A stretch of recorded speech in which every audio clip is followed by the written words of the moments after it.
soxla taalibe yi koo ci ubbi xol bi da nga fay fekk Cheikh Ahmed Tidiane Chérif radiyallahu taala anhu kon nag mbokk yi package bangook package billet avion aller retour hôtel ak transport en bus climatisé ba noppi ñu accompagner leen ku leen di gunge ñu ne professeur bu mag bii kookan la ñu ne oustaz Ahmed Ba lépp ci 599 000 francs ngeen dem visiter Casablanca Rabat Meknès ak Fès ñëw leen gaaw bindu ci 78 604 66 66 78 604 66 66 wala ngeen dugg ci suñu site internet www.ziara.sn wala nga daagu ñëw ci suñu agence bi nekk avenue Bourguiba amitié 1 janoo ak manège bi nga xam ni foofu la xale yi di fowee waaw ñu nag manège bi ñoo janoo nombre de places yi limité nag ci promotion bi du ñëpp ci xaj.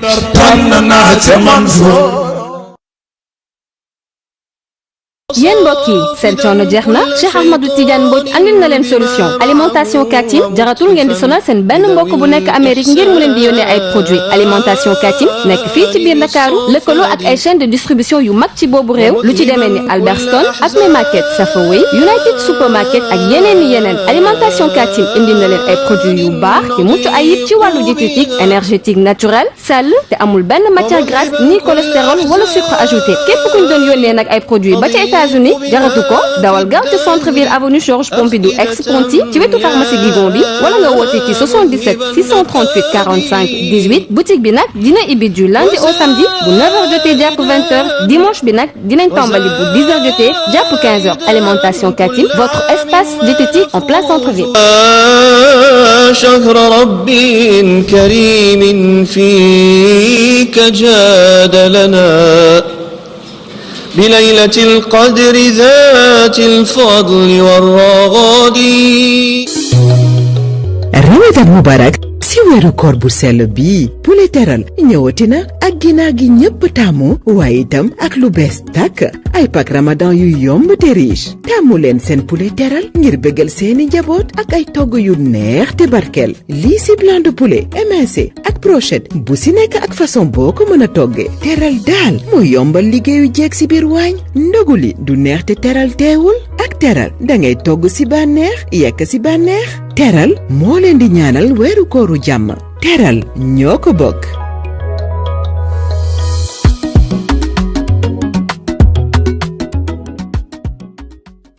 Lalia meew mi wóor mooy ànd ak yéen ci seen université du Ramadan.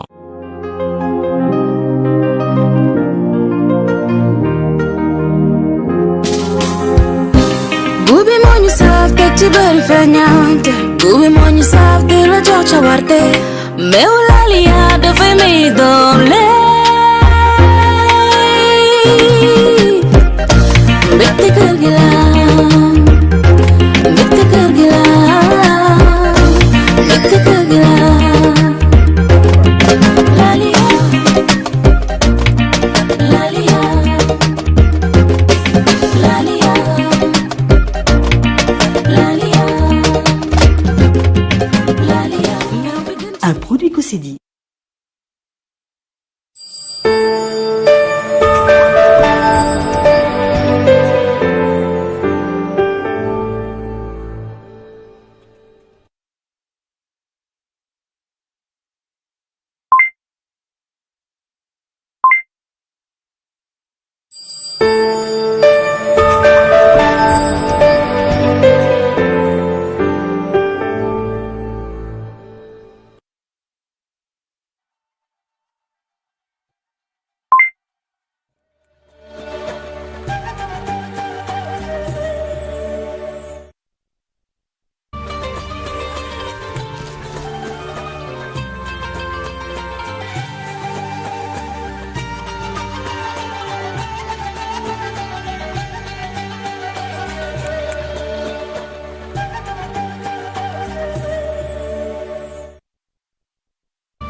أعوذ بالله من الشيطان الرجيم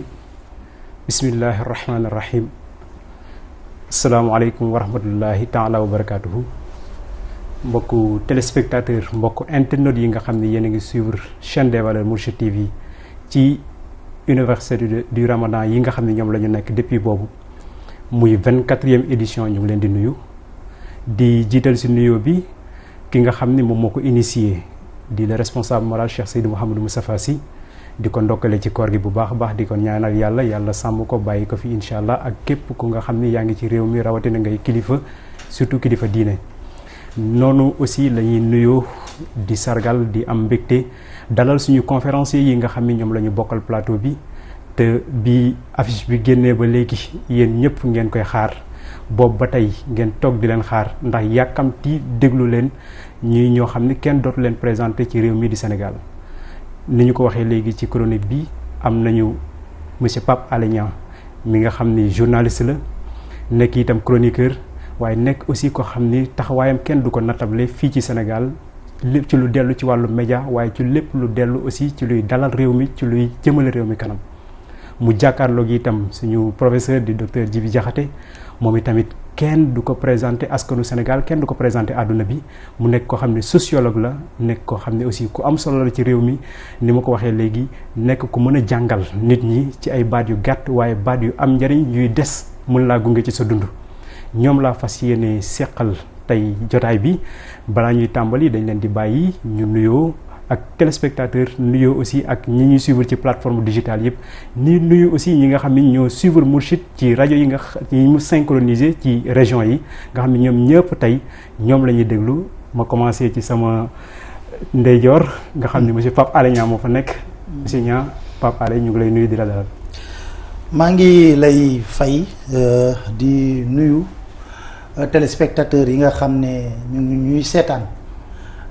di feddali sama cofeel ci seen suñu kilifa ñun ñëpp di Serigne Moustapha Sy cofeel gi nga xam ne saa boo ko dégloo ay waxtaanam jëlee ci njariñ di wax ne tamit ngi fas yéene tey jii séq ak yéen waxtaan comme ni mu ko waxee ginnaaw si ba ma nuyoo ñoo ñëpp ma nuyoo tamit ki ma feggoog di Djibi Diakhaté professeur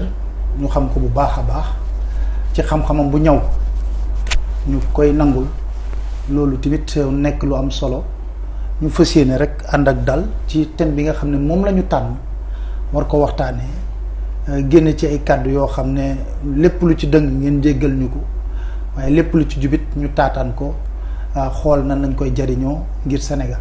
jërëjëf ni nga koy waxee jërë ngeen jëf. kon ni ma la ko waxee woon. waxaat la ko tey ñun itam ñu ngi naan la jërëjëf. docteur la jàkkaar loolu wax na ko léegi muy professeur Djibi Diakhaté professeur ñu ngi lay nuyu di la dalal ci sa kër. auzu billahi mina sheytaani rajim bismillahi rahmaani rahim allahumma salli ala sayyidina muhammad wa sallim. sëñ Pape maa ngi lay ziar bu baax a baax a baax. di ziar mbokku Sénégal yëpp ci weer bu tedd bi ñu nekk muy weeru koor di ñaan yàlla mu def xéewal def jàmm ci réew mi. di am ab cant bu wér comme ni ko Pape Alé Niang waxee léegi jëmale ko ci sëñ Moustapha Sy mu nga xam ni moom mooy suñu kilifa ñun ñëpp Cheikh Ahmed Tidiane Sy Al Maktoum daf doon yàlla na yàlla yokk leeram te yóbbu ko àjjana daf doon jàngale ne ku xajale da nga am place. je crois que lii lu ñu xajal la parce que université du Ramadan mu am ñu ñuy tànn pour ñu ñëw waxtaane ñu ñëw tànn la boole la ci loolu je crois que xajal la. te ki ko xajal nag dafa am place moom. moo tax ñu koy gërëm bu baax a baax man bu sama benn yoon may intervenir ci université de Ramadan xajal nañ ma fi xajalaat ma fi. donc may sant bu baax a baax ki nga xam ni moom moo jël initiative boobu muy suñu sëriñ ñun ñëpp ci yaatuwaayam ci ubbeekoom ak ci xelam bu ñaw. bi nga xam ni Pape Alé wax na ko léegi Pape Alé di ko ziar. sama xarit la sama rakk la. je crois que damay dégg souvent gars yi di wax pourtant Pape Alé waxoon na ko de. donc loolu moom dafay ñëw souvent ci kiiwu gars yi. pourtant waxoon na ko pourtant junjoon na ko. yàlla na ko yàlla aar. amiin je crois que ñun am nañu fierté ci moom ci taxawaayam. tey nag moom mooy kuy faral di laaj ñu teg la di la laaj. je crois que rôle yi dina xaw a inversé mais sant yàlla bu baax a baax. jërëjëf docteur. kon nag mu ngi noonu thème bi di média et société regard critique duñ ci guddal dañuy jox Pape Alé mu commencé comme média lañ tàmbalee. muy homme de média di journaliste donc ñu bàyyi ko moom mu def exposé am suñu paree jox docteur aussi mu def exposé am suñu paree yéen tamit ñu ubbil leen kàddu gi parce que ligne bi dinañ ko tijji ci kanam ngeen mën a intervenir poser seen i questions def seen i contribution ñu xaar itam question ñi nga xam ne ñoo nekk ci plateforme digitale yépp mën ko dajale jébbal leen ko ñoom ñu indil leen ci ay leeral ngeen am satisfaction kon nag monsieur Niang ñu joxaat la kàddu gi di ñaan yàlla feccil la sa làmmiñ ba li nga ñu bëgg a wax nga wax ñu ko. jërëjëf da ngeen am thème bu am solo boo leen njëkkati muy média et société man sama gis-gis ma jàpp ne dafa am ñaari piliers yoo xam ne ñoo tënk société taataan ko te ñaar yooyu bu ñu màbbee bu ñu deful ndànk société boobu ña fa nekk dinañ jaaxle bi ci njëkk mën nañu wax ne c'est le pouvoir judiciaire xam nga lu tax mën na le pouvoir judiciaire parce que pouvoir exécutif ay politiciens ñoo fa nekk pouvoir législatif ay politiciens ñoo fa nekk te ñoom ñëpp ku ne ci sa doxalin yàlla mën naa def ba pouvoir bi ma tudd noonu di pouvoir judiciaire ñu yóbbu la fa di la àtte xam nga juge ak magistrat rek ñoo sañ a àtte président de la république juge ak magistrat rek ñoo am pouvoir boobu kon seen pouvoir dafa am dool mu doon cëslaay bu am solo beneen cëslaay bi nag mooy liñ nar a waxtaanee mooy média média soloom boo koy natt da lay yóbbu ci giraawaali bu xewoon ca Rwanda lu ko taal rajo des 1000 collines moo provoqué génocide boo xam ne tey ci lim ñi ngi wax ne ay 900 000 morts ñoo fa am boo jógee ci foofu yàlla dafa fekk ma nekk ndaw nekk Sud FM mu am crise ivoirienne bu métti temps Laurent Gbagbo ñuy fal Guillaume Soro premier ministre ñu ngi ci temps rébellion bi Sud FM yónni ma fa comme envoyé spécial ma dem fekkee gis fa sama bët loo xam ne musuma koo gis ci àddina mooy nit ñu rey nii ay balu fital ak yooyu ma toog ak benn mag boo xam ne moo yoroon journaliste yépp ca booba seen kuréel comme lu mel ni Synpics ñuy waxtaan mu ne ma tant qu'on n'a pas désarmé les plumes et les micros la crise ivoirienne va perdurer maanaam bu nekkee ne xalima bi ñuy bindee ak micro bi nga xam ne moom la ñuy waxtaane tant que ñooñu di ko yor te xalima nag journaliste ko yor micro journaliste ko yor loolu moo lay renvoyer ci lan mooy taxawaayu journaliste ban melokaan la war a am ca la mu yor di ci xamle mu indi ne média ak société day influencer média mais média tamit day influencer trop société lu tax ma tàmbalee foofu pour ñëw dama la bëgg a indil rek réew yoo xam ne am na crise yu méttee métti te ca booba ca crise yooyu ba mu amee la ko sooke taskatu xibaar yi lu baree bari am na ci firnde laa la ci jox xam nga fii suñu réew boo xoolee bu baax a baax suñu presse bi dañuy def lu ñuy wax camouflage li may wax camouflage mooy dinañ am ak féete mais kenn du ko ràññee mais boo demoon ci par exemple réew yu mel ni Côte d'Ivoire da nga yeewu suba le Patriote parti RDR moo ko moom le Nouveau Réveil parti PDCI moo ko moom la presse bleue dañ ko doon wooyee parti FPI moo ko moom maanaam da ngay xam parti bu nekk journal bu génn rek mbir bu amee ni ko journal bi di jàngatee rek c'est suivant les intérêts de son parti xam nga foofu leer na mais lii dañuy tagg presse sénégalaise bi c'est vrai mais ak seetlu dafa wane tamit ne mbir bu xew ci réew mi bu amee seetlu ak jàngat bu xóot rek da ngay xam far bi ak ku nekk fan la féete ak ni muy traiter information bi loolu day indiwaat tamit ne média day créer événement day divertir tamit day créer événement day divertir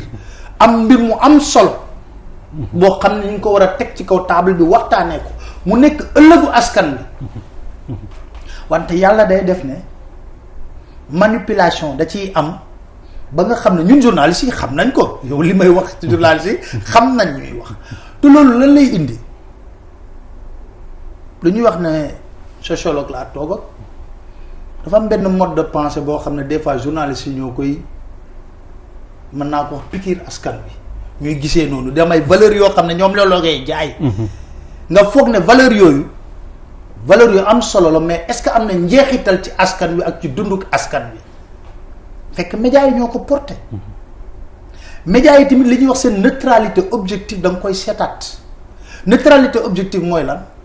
traiter l'information des fois bu lay rendre compte d'une information ñun ñëpp ku ci def école de journalisme xam nga li nga xam ne moom la charte bi wax am na le compte rendu factuel nga wax lu xew wax lu xew te doo ci yokk dara na man kat dem naa ci conférence su Jibi Jaxate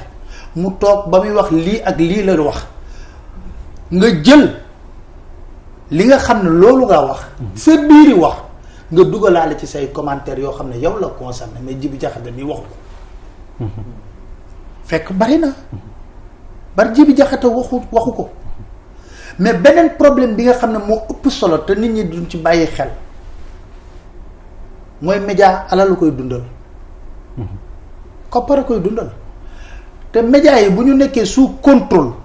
te loolu dafa am d'un système boo xam ne élite politique bi mi ngi ci pouvoir économique bi mu ngi fi loolu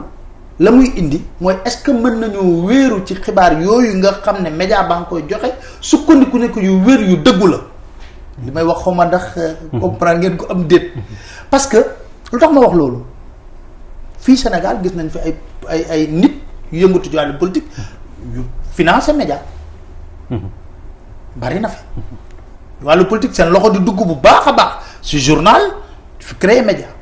wala nga jàngat groupe de presse yi nga xool ne li ci ëpp ñu ko yor c'est des hommes d'affaires moom la Serge Alimi ci livre am boobu bindoon les chiens de garde traitant la presse des chiens de garde bindaat na sax beneen livre ba bindaat les nouveaux chiens de garde pour wane ne ñooñu ñu ngi fi taxawee ñu ngi fi toogee pour sàmm ay intérêt économique gu benn puissance économique bu fi nag benn groupe économique wala yooyu moo tax boo demee France da ngay gis groupe Bouygues wala Bolloré jënd toute une chaîne boo xam ne te buñ ko jëndee rek nga gis ci ay jafe-jafe ci biir chaîne bi léegi ñoom Bolloré ba mu ko jëndee moom la njëkk a dindi ci Canal ba mu jëndee Canal mu indi crise mu dindi ñu bëri le petit journal bu Yann Barthès peut-être que ñun yegguñ ci niveau yooyu fa la jógee changer chaîne parce que soo xoolee ton bu mu doon utiliser ak la mu daan def arrangé wu leen woon mais fii c'est plus diffus xam nga fii Sénégal moo gën a lënd foofu da lay leer nañ mais fii doo mën a gis groupe bi kan moo nekk ci ginnaawam ak kan moo koy toppatoo ba tax na il faut que ñi ñuy jox xibaar ñun ñëpp ñu nangu ne il faut que sénégalais yi am un esprit critique par rapport à toute information il faut un esprit critique par rapport à tout ba pare ngay nangu di jëlee information ci fu bare xam nga dem nañ ci tey jii ba soo xoolee dafa am crise boo xam ne les médias classiques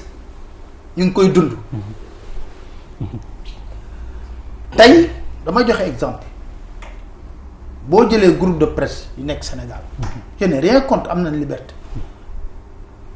boo jëlee 2S am na ku ko moom walaay tàmbalee ndax sama kër la am na ko moom wante ko moom ma nga nekk président conseil économique et social président mi ngi président conseil d'administration bu Télé du Sénégal jokkaloog ak président de la République xam nga loolu amaana mën na am sax mais na fekk na yow sa biir kër journaliste ba fa nekk di traiter information yi moom liberté boo xam ne da koy mu respecter éthique ak déontologie traiter l'information de manière objective ak lu mënta demee xew-xew yu fi mujjee am di yëngu-yëngu yu ngi fi gis ngeen léegi télé yi dañ joxe information yi ak temps réel ba CNRA jël dogal dagg seen signal ñooñu dem ci plateforme digitale yi pour mën a génne ay xibaar est-ce que jaadu woon na ñooñu ñu tere leen ñu génne xibaar yoo xam ne inventé wuñ ko, c'est une réalité. amaana bu ñu ko génne woon sax c'est à un certain niveau ni ñu gis ko télé bi mbir mi dina gën a teel a fay fukki bakkan nag ñeent duñ ci rot mais ca booba tamit gis nga yenn type de chaîne de télévision lañ dem génne ñoom ñi ña nga woon ca musique ñi ña nga woon ca leneen te fekk booba fekk na yëngu-yëngu yu nekkoon ci réew mi waroon na tax au moins nga rendre fidèlement parce que gilet jaune yi am na fa en France mais da nga doon gis ne finalement même les gilets jaunes dañ doon attaquer la presse classique su ma nee la presse classique mooy télé rajo ak yooyu surtout télévision. ñooy wane ay images te lu ñuy wax l'image est plus expressive qu'un article de presse photo rek boo ko génnee mën nga ci mën a jàngat lu bare ñu gis ci biir loolu tamit ne moom phénomène boo xam ne dafa ñëw bousculer li nga xam ne moom lañ doon gis muy les réseaux sociaux tey jii ku def émission bëgg nga mu nekk ci réseaux sociaux yi te damay faral di wax chaque jour yàgg naa ko wax ma ne leen léegi de télévision yi moom daanaka jarul sax contrôler parce que bu marché amee fii place de l'Obélisque jëm RTS télévision bi bu ko ñëwee filmer jël ay réaction ba mu yeggee 19h bala ñuy dérocher bay génn élément bi ki yor live am di ko def réseaux sociaux bi mi ngi koy transmettre en temps réel et en direct tey jii benn télé mënul wax ne y a une faible mobilisation parce que yow fi nga toog ngay toog connecté wu sa seen YouTube xool ndax am na mbooloo wala amul mbooloo kon manipulation mënu fa am loolu nag moo indi beneen élément outil bu bees bu ñuy wax fake news mais fake news yooyu ñuy wax tamit nag xam nga lan la indi fake news yooyu réseaux sociaux yi am na lu ci baax parce que tey jii xam nga da xale yi dem nañ ba di ko daakaltal télé si poche c'est à temps réel mais soo gisee chaîne bu mel ne France 24 dem nañ ko ba xam ko ba tuddee ko wudal ko rubrique spéciale les observateurs mooy ñi nga xam ne ils te permettent de te donner des informations yoo xam ne peut-être fekkee nañ ko jox la ko rapidement à temps réel nga gis ko c'est une grosse information yooyu tax na bavure policière yi wàññeeku xam nga tey jii policier bu def njombe ñu filmer la suba nga génn ci réseaux sociaux yi lu bare feeñ na ci kon am na benn côté positif boo xam ne mën nañ ko wax ci réseaux sociaux yi fake news yi dañ koy wax mais des fois c'est gouvernants yi sax ñooy organiser fake news gouvernants yi ci boppam dañuy wax fake news rek ku ko Pape Alé mën na koo génne wala Djibi Diakhaté mën na jóge fake news déedéet des fois c'est organisé de manière extraordinaire par l'État pour te dire na la waaye li Pape Alé wax wala li Djibi Diakhaté wax fake news la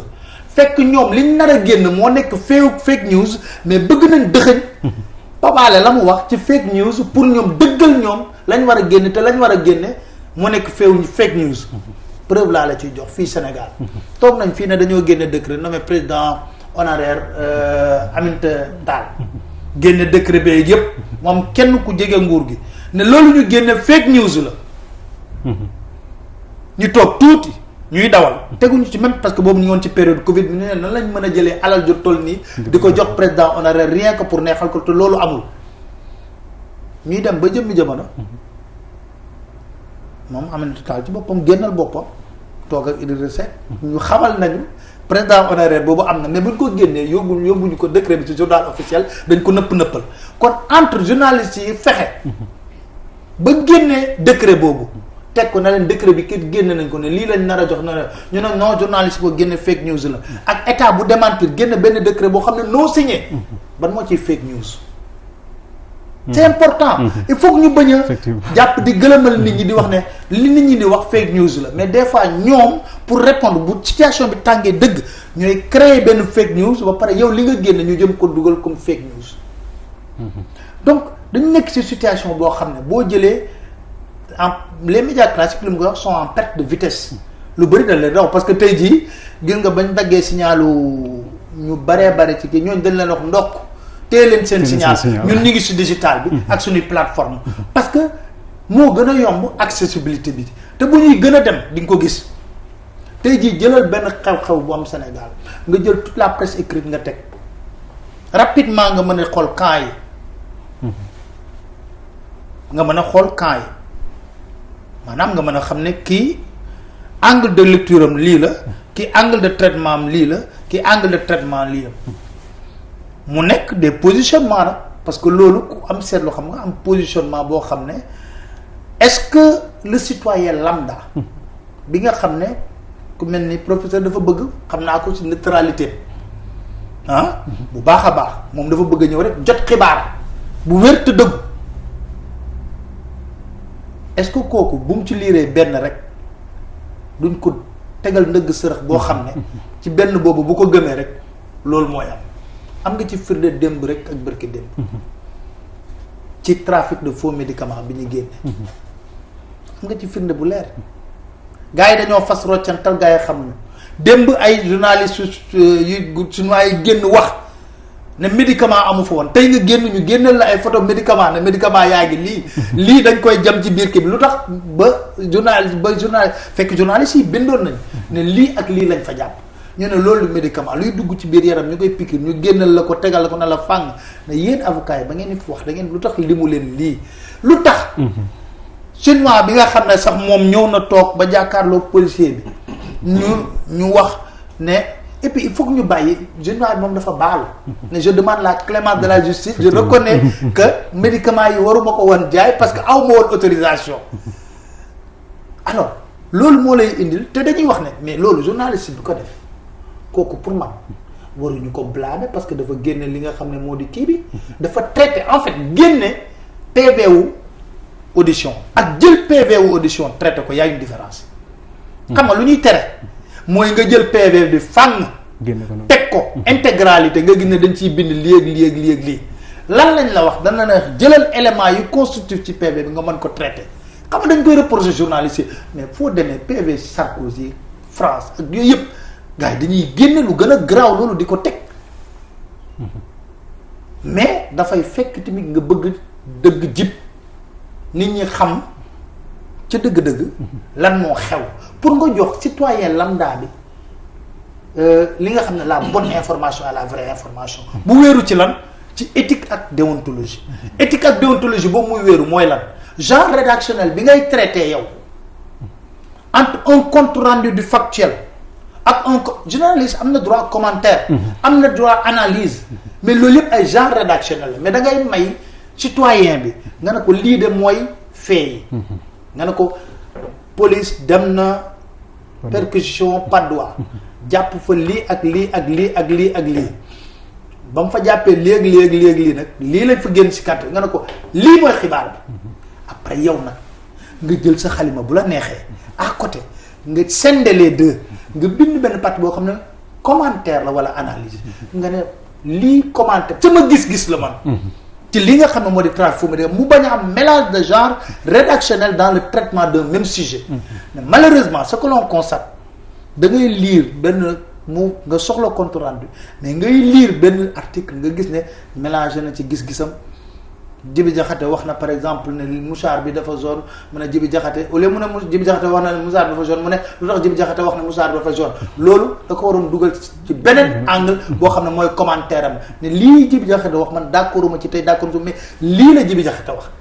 mais mélange de genre boobu nag mooy indi confusion de la presse te beneen mbir bi ci am tamit xam nga mooy lan mooy tey jii soo gisee nga bàyyi presse sénégalaise mais c'est une presse à la limite média faible parce que financièrement presse bi mënul dem marché publicité moo koy dundal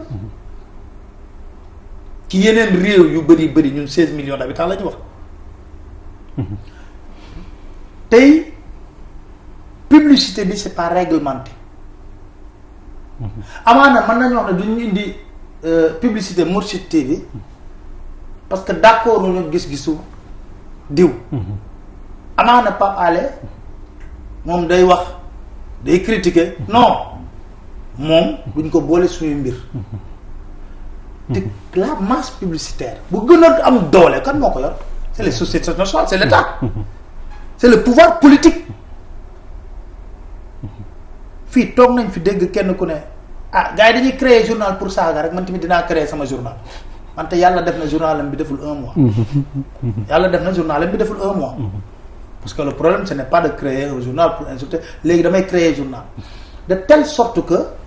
boo xoolee bu baax a baax doo fi tudd journal parce que coow lay indi rek mais ñëpp xam nañ ne y a des hommes politiques yoo xam ne journal lu leen mës a laal ak lu ñu mënta def ci giraawaali ci réewum Sénégal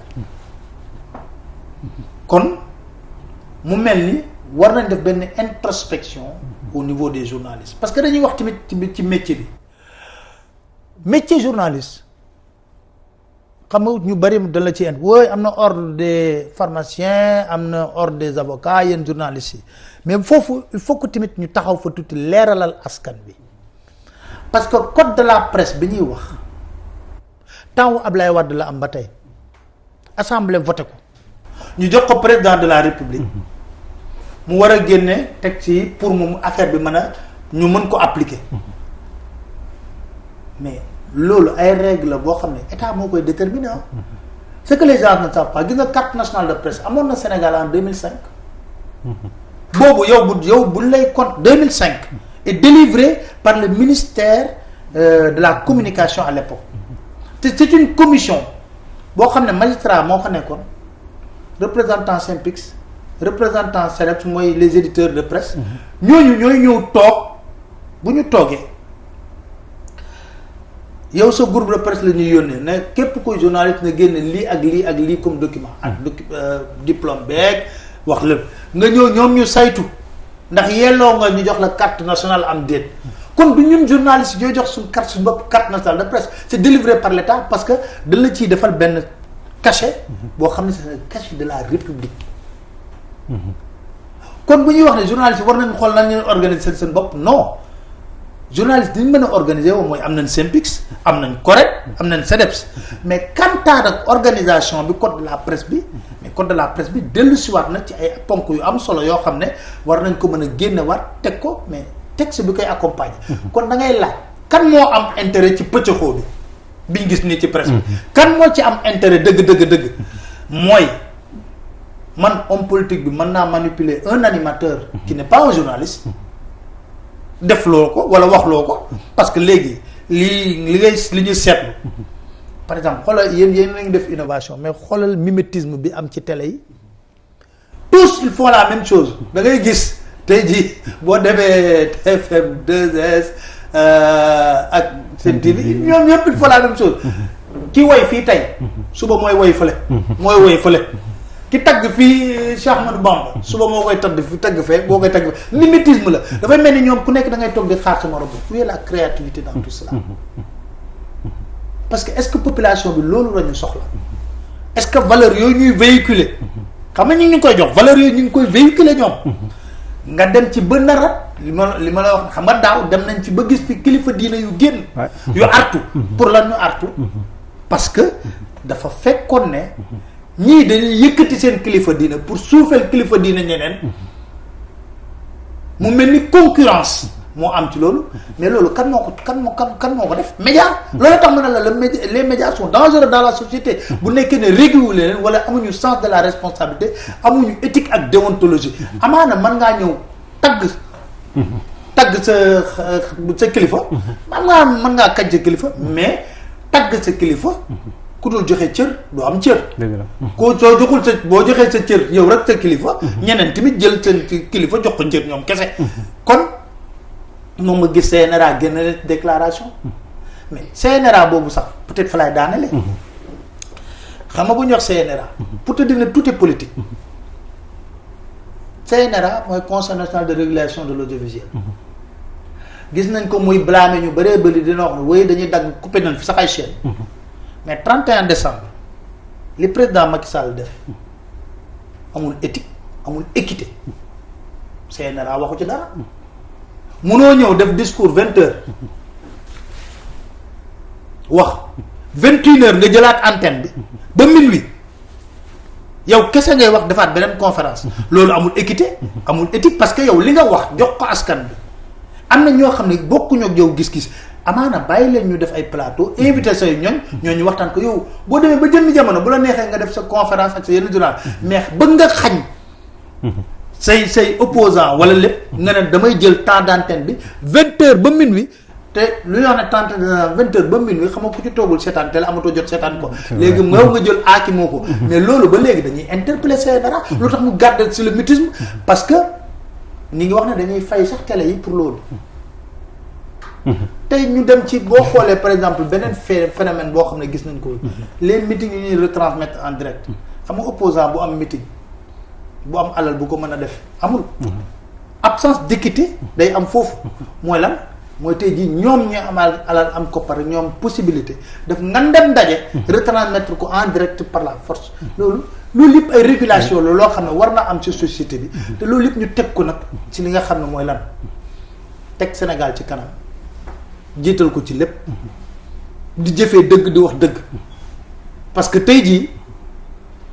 bu ñu fexee ba pilier yooyu may wax man dama ko xam nga tey jii justice bi nee naa leen man mosuma wax ne la justice n'est pas indépendante waaye daal gis naa ne magistrat yi ñoom chaque jour bu ñu di réunion ña ngay wax ne nous voulons notre indépendance beneen bi nag bu nekkee ne dañ ko seetaan ba mu na xas te daanaka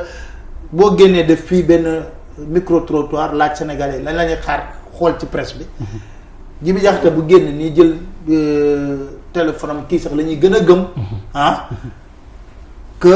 li nga xam ne moom la presse bi di liggéey. kon daal ci tënk mën nañoo wax ne jot nañu càmbaraat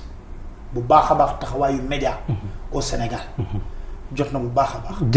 jërëjëf Pape Alé def naa li mu wax leer na nañu def na un regard vraiment bu critique par rapport ak métier bi nga xam ne corporation bi nga xam ne ci lay yëngu. loolu mu wax nag c'est très important nga xam ni bokk ci mbir terewul itam li ci nekk ci ay rëq-rëq nga wax ko parce que mooy juri solution waaye itam wax na lu aju ci wàllu Sénéral docteur membre Sénéral je rappelle donc moom aussi peut-être am na yoo xam te ne mën nañ ci apporter ay éclairage mais balaa boobu itam thème bi am partie boo xam te ne moom moo ko concerné surtout côté société bi moom itamit ban regard critique la ciy def ñu jox docteur Djibi Diakhaté. jërëjëf sëñ Pape maa ngi rafetlu bu baax débat bi di féliciter Pape Alé ci présentation bi ak rigueur bi comme ni nga ko waxee léegi rek nekk ci benn profession ba pare jël ci recul wax ci de façon très objective moom la def léegi am na notion yu bëri yi nga xam ni retenir naa ko ci intervention dinaa ci ñëwaat léegi alors médias et société la ñu wax société ci boroom xam-xam yëpp li ñu d'accord mooy bu fekkee benn nit kese la mënul taxaw maanaam benn nit mënul nekk société pour ñu wax société faw mu am ay nit yu bari yu fa nekk lu mu néew ñu nekk ñaar mais ñaar yi tamit yu nekk ku nekk tëju téye sa bopp société amu fa donc balaa ñuy wax société foo mu nekk ñaari nit benn bi ci topp mooy foo ñu jëflante maanaam il faut mu am échange entre ñoom bu amul société amul te échange fu mu am rek il faut mu am loo xam ni moom moo koy codifié moo xam da ngay wax même bu fekkee ni dañuy waxtaan nii rek ku nekk bu dee wax nu la neex nga waxe kenn du comprendre sa morom donc il faut mu am ay règles yi nga xam ni moom mooy tax ñuy mën a déggante bu fekkee dañ may jaay ngay jënd échange la mais jaay ak jënd boobu tamit nag il faut mu am ay règles lii lay jar lii bu ma la ko joxee lii nga may jox ak yu demee noonu donc kon ñu gis ni société pour mu am faw mu am ay nit yu fa ne benn ñaar faw ñu jëflante ñett jëflante boo gis faw mu am ay règles def naa loolu moom leer na voilà léegi nag boo gisee bu ñu waxee ni dañuy jëflante ci société boo xam ne dafay gën a yaatu nga xam ne du nekk ñaari nit kese du nekk ñaari famille kese day nekk ay famille nekk ay waaso ñooñu war a jëflante ci seen biir yenn saa yi ñu soree wontee trop faw ñu am jumtuwaay boo xam ni mooy yeggale ñoom li nga xam ni moom la ñuy doxante jumtuwaay boobu nag moom mooy média yi média boo ko dee xool ci biir dafa mel ni luy dox ci diggante voilà dafa mel ni trait d'union loo xam ni dafay gën a rataxal jëflante bi am diggante nit ñi maanaam li nga xam ni man yor naa ko te bàyyi aale war koo xam xëy na man bu ma amul ku ko génne mu mën a jot ci moom du ko xam moom it naka noonu bu ko defee dafay nekk loo xam ni day dox diggante mais comme ni ma ko waxee nag bu ñu fàttee principe yu njëkk yi maanaam nit ñi dañoo bari du benn nit kese dañoo bari dañoo wuute dañuy jëflante te jëflante yooyu faw ñu respecter ay chartes donc loolu c'est important léegi nag mu am ñoo xam ne dañuy nekk ci diggante bi di mottali di yeggale di rattaxal di gën a yombal jëflante boobu nga xam ne moom la ñuy def loolu dañ koy tuddee média boo ko dee xool nag bu ñu waxee loolu mooy doomu aadama ba mu nekkee àdduna ba léegi dafa mës a jëfandikoo luy yombal li muy def donc dafa mës a jëfandikoo média donc du lu bees laa bëgg a wax gis nga suñu boo xoolee suñu penc yu njëkk yi amoon nañu moyens yi ñu doon jël pour yeggale yenn xabaar yi dañ daan tëgg ndënd bu fekkee ni jàngat nga Soundiata Keita ou l'épopée mandingue de Djibril Tamsir Niane daf lay wax ni Balla Faseke mi nga xam ni moom mooy taskatu xabaar bi affaire ñu koy tuddee géwal dafay wax ni xabaar bu mës a am rek ñun suñuy maam dañ ko daan denc di ñu ko wax ñun ñu koy jël di ko joxaat ñun waa génération bi beneen génération yi ñëwee am ñeneen yu ñëw yeggalewaat loolu mu ni ñun ci loolu la ñu mës a tënk suñu bopp donc nit ñi daan nañu tëgg di yégale ay xibaar buur daan na tëgg pour convoquer réunion wala musiba am ñu tëgg pour wan ni musiba am na yu demee noonu ci façon tëgg bi nit ñi dinañu xam lii lu mu doon ndax xew bànneex la wala xew naqar la wala yu demee noonu daan nañ ko xam donc loolu amoon na mujj gi ñu dem nag ba affaire bi di gën a organiser wu di gën a sophistiqué presse écrite am ñuy bind ensuite rajo am ensuite télévision am léegi nag ñu dem ba nga xam ni Pape Alé wax nañ ko léegi mu am ay moyens yoo xam ni ñoo gën a gaaw nga xam ni léegi sax soxlaatul sax ngay jaar xëy na ci yenn formation yeeg yu demee noonu mën nga nekk sa néeg rek mel ni yaa ngi yore sa organe de presse yore sa téléphone portable di jël information di ko joxe di ko tasaare ci sa téléphone portable donc mu nekk phénomène boo xam ni xëy na sax mu ngi gën a avancé rek muy gën a nekk loo xam ni nit ku nekk ci sa bopp da ngay dem ba nekk journaliste ambulant boo xam ni di nga jot information yaa ngi koy tasaare ci moyens yi nga xam ni moom moo nekk à ta disposition donc loolu dafay nekk benn façon journaliste boo xam ni anonymat lay jiital maanaam ki koy joxe mën ngaa bañ a xam kan la mën ngaa bañ a xam fa mu nekk mën ngaa bañ a xam fa mu bokk xam nga fi mu toll ni journaliste bu defee sax da nga naan kii ci fii la bokk organe bii la bokk organe bi mën nga xool fan la sësoo mën nga xool mais ki nga xam ni mënoo xam foo koy féetale maanaam xamoo sax ki ko joxe source ba xamoo fan la kan moo génnee information bi anonymat bu boobaa nag lii Pape Alé mi ma doon wax dafa utiliser ay termes yu am importance valeur dafay nekk lu am importance maanaam man maa ngi génne information te kenn mënul xam fan laa nekk kenn mënumaa fexe ba identifier ma ba xam ni man maay diw mais nag ndax li may wax bu boobaa nag ndax seet naa ci ay valeur ndax seet naa ci loo xam dafay defar pénc dafa am ñaari mbir yoo xam ne dañ ko war a xool intérêt du public ak intérêt public bokkuñu intérêt du public ak intérêt public waaw public bi mën nañu bëgg dara xëy na sax yow nga def loolu nga xam ne fekk ne loolu c'est pas l'intérêt public loolu il faut ñu koy natt maanaam ndax li may yëkkati c'est pour l'intérêt public bu boobaa foofu la ñu war a situé wu ak lu ma mën ci wax rek ndax intérêt public bi moo ma tax a jóg ndax dama gis ay ñaawteef yu am ma ni attention ñaawteef yi nañ ko dindi ndax bu fi amul buñ ko dindiwul public bi penc mi dina am ay jafe-jafe loolu man bu ma ko defee pour intérêt public moo tax ma def ko yaa ngi dégg bu baax fi may wax donc li ñuy jiital moom mooy intérêt te kuy ànd ak sa xel moo tax nag léegi noonu ñu doon former journalistes yi noonu dañu war a former tey jii consommateurs yi formation boo xam ni moom la Pape Alé doon wax léegi esprit critique dafa nekk loo xam ni dafa am solo waaw parce que boo ko amul rek fi mu toll nii boo moytuwul nit dina wax lu la neex lool fekk ne c'est pas l'intérêt public yaa ngi dégg dina wax lu la neex lool nga ni est-ce que kii moom mooy jàmbaar fekk ne kooku ndax li muy wax ndax intérêt public la donc il faut nga dawal sa esprit critique maanaam lii fan la jublu ndax defar ndax ñoŋal public ndax développer penc bi moom moo ko tax a jóg surtout que ñu nekk ci penc moo xam ne am nañu ay jafe-jafe yu bari ci mbirum koom ci mbirum jàng ci mbirum santé feebar bi wane na ni am nañu ay jafe-jafe yu tar ci mbirum santé feebar bi feeñal na ko dem nañu ba amuñu lal yoo xam ni dem nañu ba gis ni lal yi kenn ki professeur Seydi ba mu ko waxee fenn sax xaw na cee am ay jafe-jafe moom ci boppam donc loolu yëpp daf lay wan ne effectivement ni am nañu ay jafe-jafe ci faj am nañu ay jafe-jafe ci koom am jafe-jafe ci njàng ak jàngale am na ci ba léegi jamono yi may wax ak yow école yoo xam ne boo fa demee ci biti la gone yi di toog di jàng amul benn classe boo xam ne moom moo leen kii nga xam ne bu tawee ñoom ci boppam duñ fa mën a amuñu fenn fu ñuy mën a dem di làqu alors yooyu yëpp mi ngi fi am pour wan ni am nañu ay jafe-jafe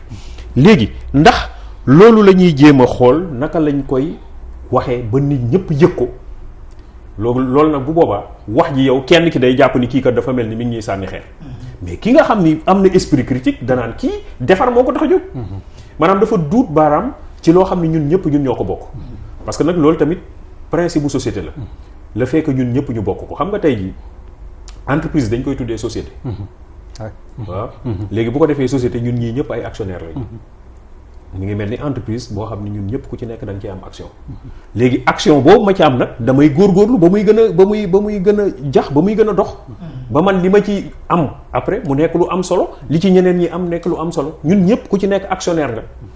maanaam bu fekkee ni da nga fekk lu yàqu nga defar ko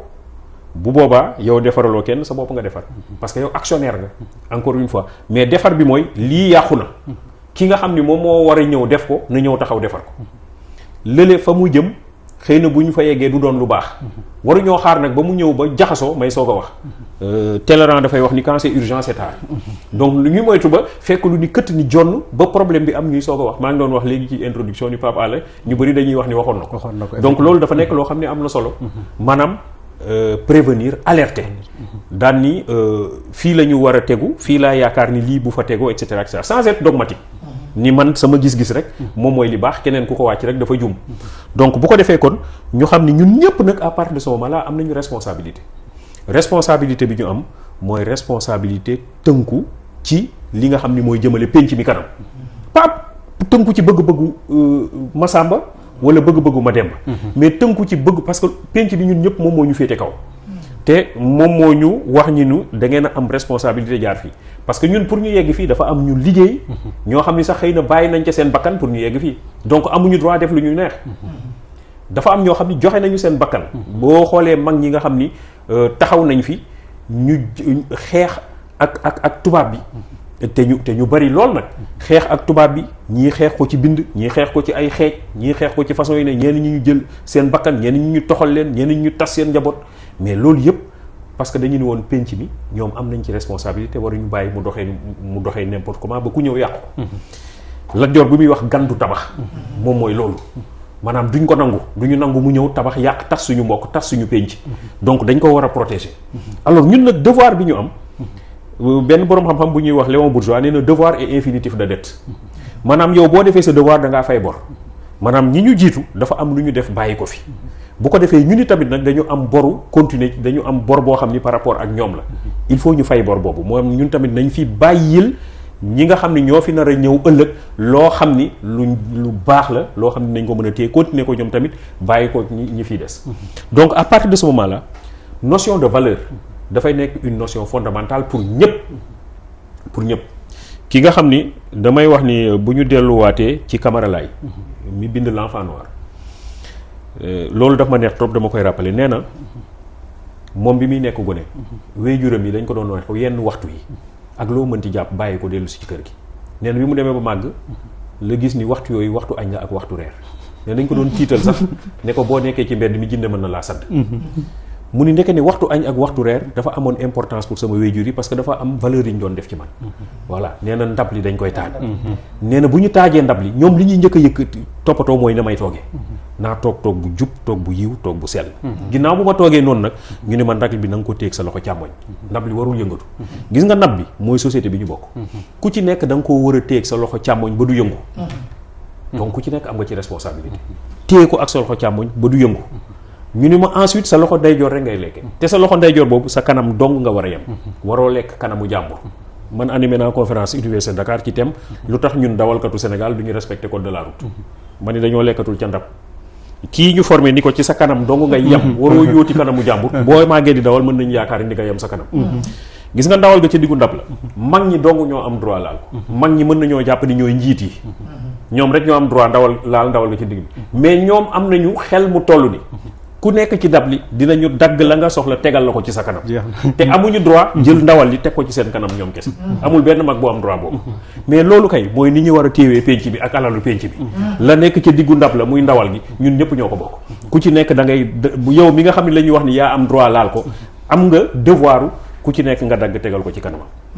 ñu ne la ñam li amoo droit tuur ko parce que yow yàlla baaxee na la nga jot ci ñam jooju war nga xalaat ki nga xam ni jotu ci donc war ngaa wormaal ñam bi daf ñoo tere yàq loolu mooy tere yàq même bu ma demee ba am lu ëpp aw ma droit yàq ba koy tuur ci suuf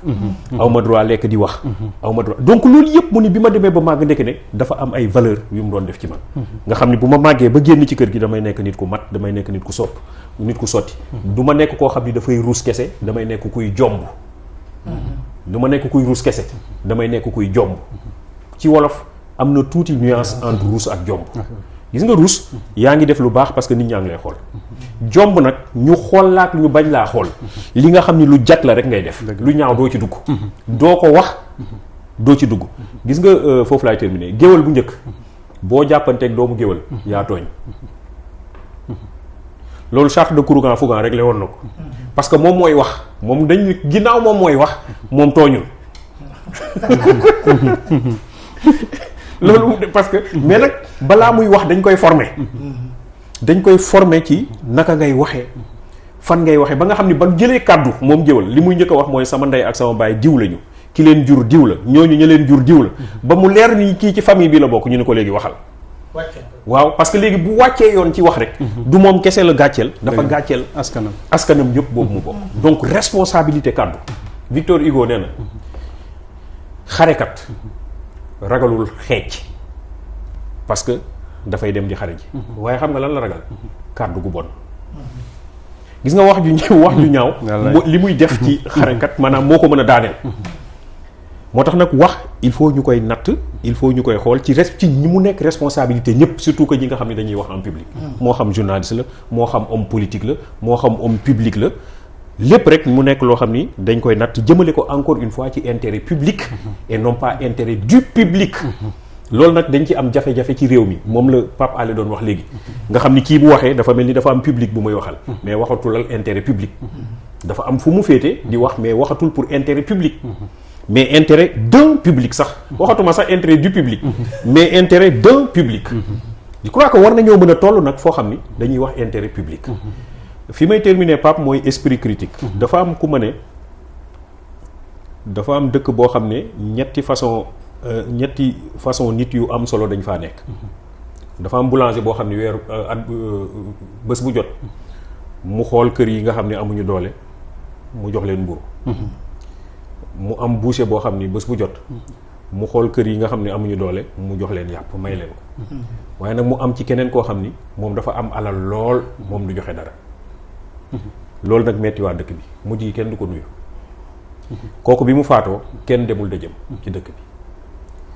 waaye bi mu faatoo ba def semaine ñi doon jot mburu yëpp kenn jotatul mburu ñi doon jot yàpp yëpp kenn jotatul yàpp ñu dem seeti boulanger bi ni ko yow lu tax joxe taw mburu mu ni kooku faatu de moo ko doon fay ñu dem seeti boucher bi ni ko yow lu tax joxatee ndawal mu ni ndawal bi ma doon joxe kooku faatu moo ko doon joxe mais daf ko doon joxe ba pare nag ni bu ko kenn yëg surtout la esprit critique boo ko deful rek di nga juum Descartes nee na il faut éviter soigneusement la précipitation et la prévention et n'accepter aucune chose pour vraie avant de la connaître évidemment comme telle def nànk dal ci liñ lay jox nga seet ko seetantal ko te ñiy joxe tamit nag ak ku mu mënti doon ak foo mënti féete nga xool intérêt public et non pas intérêt d'un public loolu laa amoon lu ma bëgg a sotti ci waxtaan bi di leen jaajëfal bu baax a baax ci lu mel nii ngeen organisé gis nga sëñ Pape boo ko xoolee Pape Alé Niang débat léegi dafa commencé ñàkk ci réew mi amatul waaw débat ni mu doon amee bu njëkk nga xam ni dañuy wax sottante xam-xam ci dal lépp jublu ci defar ki koy déglu parce que nit ñi tamit nag dofuñu bu ñu dégloo dinañu xam ni lii ñii dañ doon wax mën ngaa juum nag waaw mais da ngay juum de bonne foi da ngay wax te ci sa aqulaay taala mais bu fekkee ne dañoo toog mën a Pape Alé ku nekk di wax vie privée jàmbur ku nekk di yuuxu di wax ci kaw kenn du déglu sa morom boo ko dee xool léegi moom loolu moo fi commencé bëri débat ñu teg ko ci dal jublu ci defar pénc ku nekk li nga xam yaakaar ni fa nga toll nga génne ko te jay nga jàpp nag ak humilité ñi lay déglu ku la mag ma nga ca ku la ëpp marxama ma nga ca ku la ëpp xam-xam ma nga ca donc nga ànd ceeg dal ànd ci ki la gën a xam la ngay wax moo tax sànq bi may tàmbale ma ni xajal ma ni borom xam nga bi dama tàmbale dama Cheikh Ahmed Tidiane am Maktoum xam naa docteur balaa ngay daaneel am na ku nekk si ligne bi ñu jël ko mbokk bi salaamaaleykum waaleykum salaam tur bi ak fan ngay wootee Adama Seck da nga bëggoon bokk ci waxtaan bi waaw ñu bàyyi la ak kàddu gi nga wax ak suñu conférencier yi nga xam ne ñu ngi lay déglu bu baax a baax waaw ñu ngi leen di nuyu leen jaar di leen bala te leen baal di rafetlu waxtaanu Pape Alé kontaan nañ ci trop ci ñu ubbee débat bi mais juste rappel que ni fii par rapport ak média wu Sénégal dina am tuuti fay dañ koy gis ay tuuti fay dafa am dañuy des fois dañuy gis yenn médias yi di joxe yenn information ay fausses information. dem nañu ñaan ko mu duggaat parce que mu ngi woon foo xam ni def naa fu am solo la mu ngi doon wax ci médias yi nga xam ni dañuy joxe ay fausses information loolu nag je crois que docteur lu doy waar la mais am na keneen ku nekk si ligne bi mbokk mi salaamaaleykum allo salaamaaleykum salaam wa rahmatullah. Serigne tur bi ak fan ngay wootee. Parsec Rufisque Parsec. Oustaz ñu ngi lay nuyu di la dalal. maa ngi leen di nuyu bu baax di nuyu invité yi ñu am tey. Ben Jibril ak Papa Ale. mu turandoo Papa. maa ngi lay ziar bu baax. waaw vraiment di kontaan lool ci débat bi tey. ndax dañu ñëw ci média ak société. te yàlla ñu ngi wax ne yàlla moo bind société bi comme ni ñu ko développé ñoom ñaar ñëpp. te yàlla moo mu bind société bi moo jëkk a commencé ak média. te bàyyiwu ko ak kenn moom yàlla. parce que bu waxee ne wala xad wasalnaa lahumul qawl la'allahum yatazakkarun. man yàlla ma communiqué ak nit. pour mu mën ci jaare yatazakkarun mu am sentiment bu positif. bu muy dundee ci kaw suuf. yàlla wàcc aussi ay journalistes. ay journalistes yu fort. ndax yeneen ci yëpp ay journalistes la ñu woon. donc tey média ak journalisme ñoom war nañoo xam ne dafa am ñu ñu représenté ci kaw suuf. da ngay dégg yàlla di wax ci alquran suxufi Ibrahima wa Moussa suxuf. soo ci delloo mooy journal écrit. suxuf parce que dañuy wax saxiifa lu ñu bind joxe ko. Moussa doon nañ ko tudde kalimullah. nga dégg xeetam nekkaan laajal yàlla lu xew. mu wax ñu nga wax ñu. waaw ud'u lanaa rabbaka yubayyinu lanaa. dëgg la ci alxuraan. waaw Moussa di laaj yàlla di ko wax. muy tontu. yàlla aussi créé na média comme télévision yeeg yi ñuy gis xool di gis sanurihim aayatina fil aafaaqi wa fii anfusihim hattaa yatabayyana lahum annahu al-haqq. alxaq gis nga moom la yàlla utiliser foofu. dinaa leen jox lépp luy information en temps réel. mais xataa yatabayyana lahum annahu alxaq ba nga xam ne ñoom dinañ xam fu ñuy teg seen tànk ci alxaq ci dëgg. donc lépp lu ci dugg loo xamee ne du loolu rek dafa mel ni dañuy poser débat bi donc regard critique bi man dama xool ne bu fekkee yeneen yi ay journaliste la ñu woon. ba yàlla di wax yonent yàlla Muhammad sallallahu alayhi wa sallam yaa ayyuha rasul balligh maa unzila ilayk balligh waaw jottali donc journaliste yëpp dañuy jottali ñu jottali xibaar yi ñu jottali leen xibaar yi yàlla di yonent bi balligh maa unzila ilayka min rabbik waaw donc yonent bi da doon def tabliir yàlla wàcce alquran muy ay saari saar pour lu mu bëggoon na communiquer ak nit l'humanité tout entière yàlla jaarale ko ci média muy écrit bind jaarale ko ci ay yeneen yi def ay xar baax ñu di génne yooyu yëpp dafa am waaye yàlla daf doon wax aussi yeneen bi lu am solo mooy ko wax ne ko la tuharrik bihi lisaanaka li ta'jala bihi waaw bu profiter waaw précipitation yow yonent bi bu mu la ci fekk précipitation laa tuharrik bihi lisaanaka li ta'jala bihi inna alaynaa jam'ahu wa qur'aanahu fa idhaa qara'naahu fattabi' qur'aanahu donc yonent bi dañ ko tere woon précipitation donc képp ku yore daal xalima wala nga yore télévision wala leneen looy wan nit ñi wala looy wax nit ñi te boo waxee nit ñi teg seen tànk di jëf précipitation wax lu dul dëgg wax lu normalul vraiment war nga ko wattu donc comme nous sommes devant le miroir pour se refaire donc ñu ngi ñaan daal à partir de la journaliste yi ñu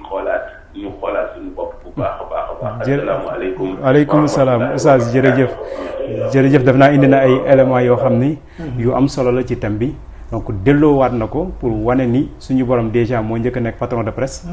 moo njëkk a nekk itam journaliste. moo njëkk aussi bind journalam yónnee ay journalistes am sur le terrain mais prévenir leen ni leen nag na ngeen joxe l'information juste. est vrai donc loolu defe naa Pape ñëw na ci sànq bu baax a baax un regard critique ñu ngi wax nit ñi ni ba tey serveur bi numéro bi mu ngi noonu ngeen gis ko donc waa régie mën nañ leen ko afficher comme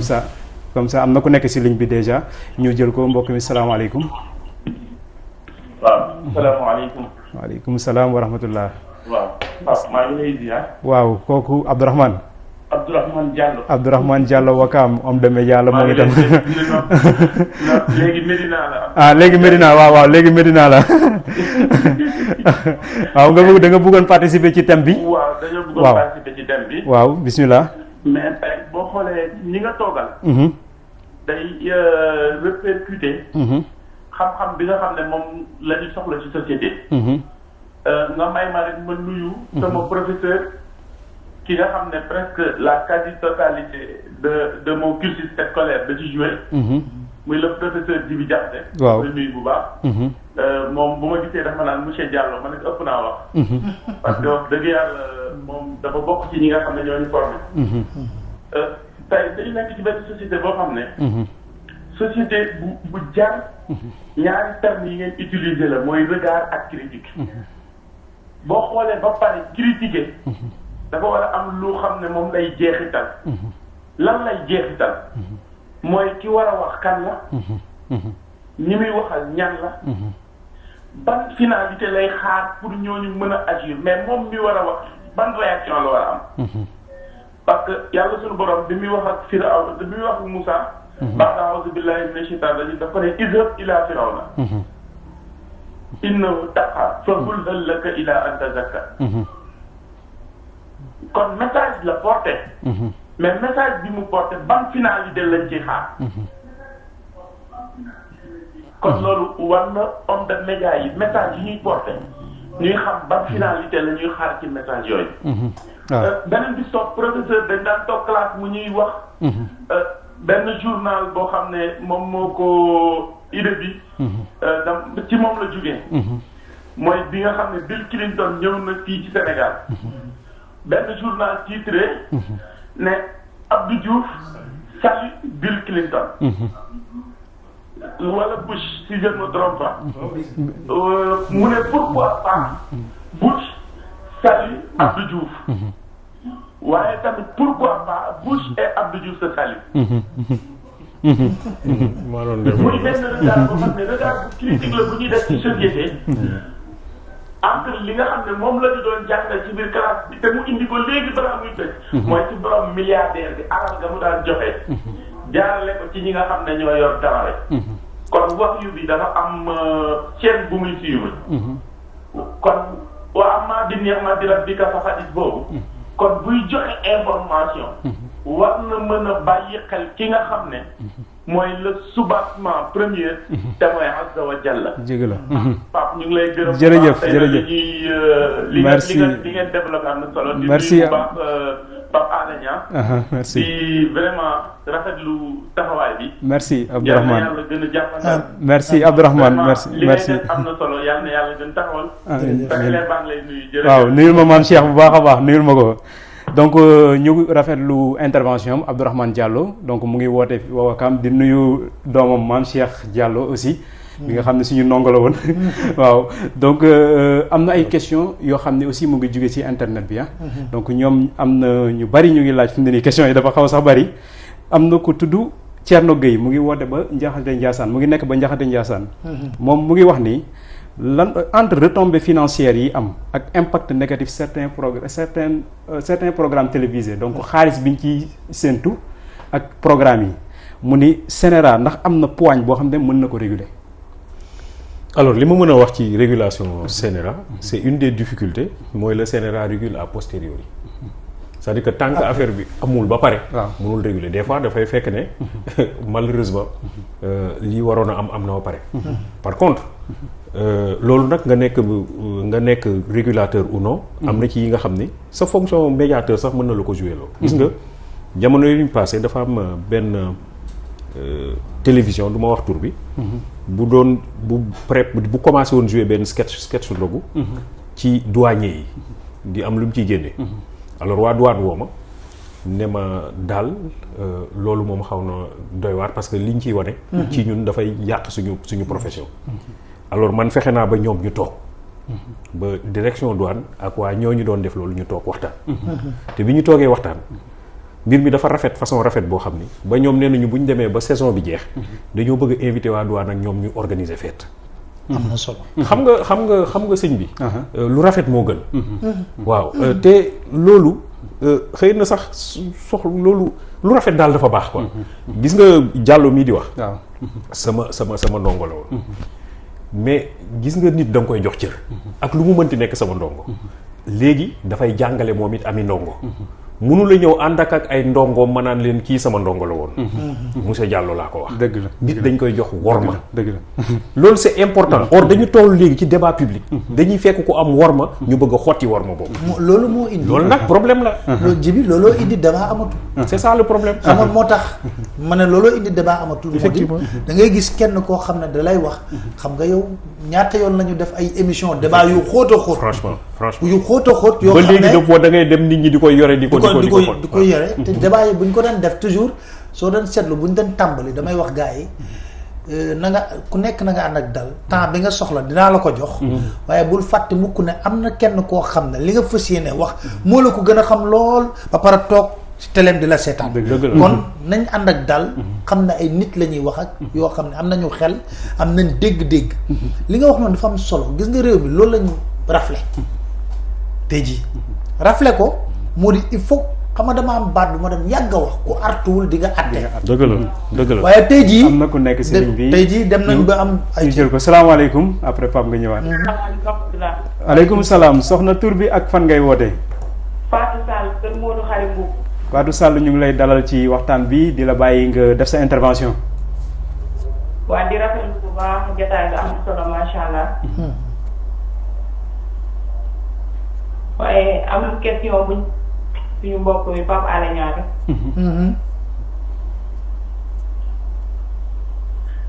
te muy wàllu journaliste. ak métier bi ni mu noble. te ñu gis ne journaliste yi parfois dañuy génne information yoo xam ne. peut-être da ngay xam ne kii information bi mu génnee am na dara lu mu ko jox lu mu def ci poosam. ba tax mu génne information bi. te tamit yaakaar naa ne fekkoon ñoom xam nañ seen bopp. kon information yi yenn yi luñ ci dugg ndax ñoom mën nañ ne ñoom ñooy ñi nga xam ne ñooy jiite askan wi ci ñoom la ñuy dégloo ay information te ku ne nekk façon bi bu nekk nag ñi ngi déglu ci ñoom. kon yaakaar naa ñoom ñoo war a joxe bon exemple kon ci wàllu rajo yi ak ci wàllu télé yi. waaw moom nag ñi ngi rafetlu bu baax liggéeyam. dañ koy faral di suivre. am na solo macha allah di jaajëfal ñu toog ci plateau bi yëpp. jërëjëf soxna merci beaucoup merci def naa Pape dégg na question bi. mais Pape actuellement maa ngi fii rek si yi ma jotagum rek 19 questions yoo xam ne mu ngi fii. waaw donc il va falloir que ma lire leen yenn waaw ma lire leen yenn rek ngeen boole ko pour mu dem très rapidement parce que am na yoo xam ne dañu similaire ndax am na ko tudd Ndeye Khady Diop. nee na itam médias yi ni ñu demee ba perdre liggéey bi ñu doon def. perte de valeur bi ñu amoon face à la société ba nit ñi daw ci réseaux sociaux yi. te jëlewuñ fa lu dul indiscipline. ak jikko yi yàqu est-ce que jaaduwul médias yi aussi xoolaat seen taxawaay pour mën a delloosiwaat nit ñi ci rôle premier bi nga xam moom la ñu amoon. Anta Wade laaj ni pourquoi Sénégal information d'ordre économique. moom la ñu gën a néewal doole. que ordre information d'ordre politique. donc loolu aussi mu ni laxisme boobu lan moo ko waral. am na itam ku laajaat ni pourquoi au Sénégal. il n'y a pas de journaliste d'investigation donc loolu aussi Pape dina si dellu si vraiment yu bëri ñëw na ci presse donc dama lay bàyyi nga jël yooyu sinon bu bëree mën na jaxasoo comme ça nga tontu foofu ñu avancer ah. waaw li muy wax ne faillite des médias loolu c'est dû à une crise financière. loolu rek ko indi crise financière parce que tey jii koo ci laaj buy patron de presse bu yor journal dox mu jébbal boppam kenn. dafay dem ba ci yàgg mbir mi bu ci ñooñu dugalul seen loxo financièrement mooy ñu am alal looloo indi tey jii ngay gis ay groupe économique di jënd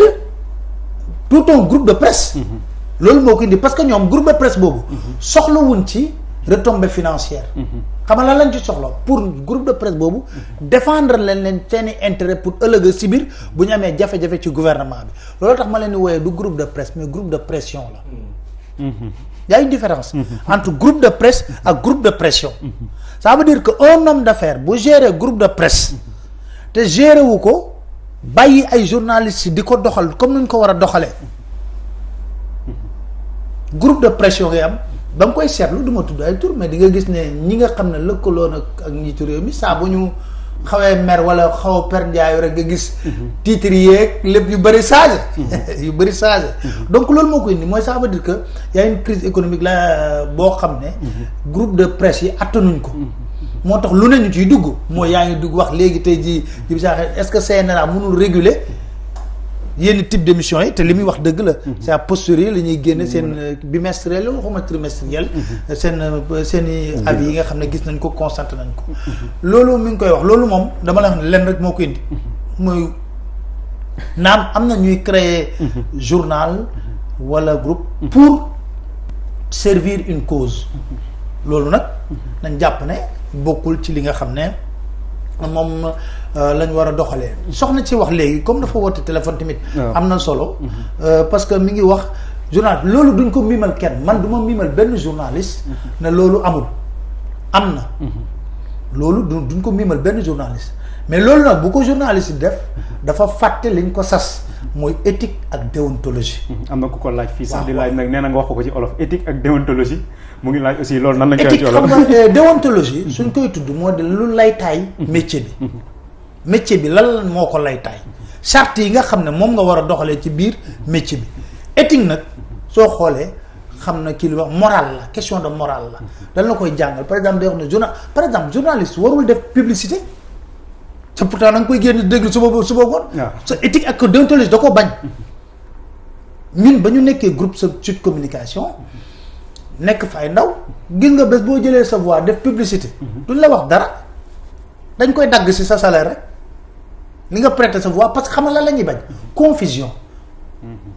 bi mooy lan yow tey jii Djibi Diakhaté lu tuddee ko drapeau lamb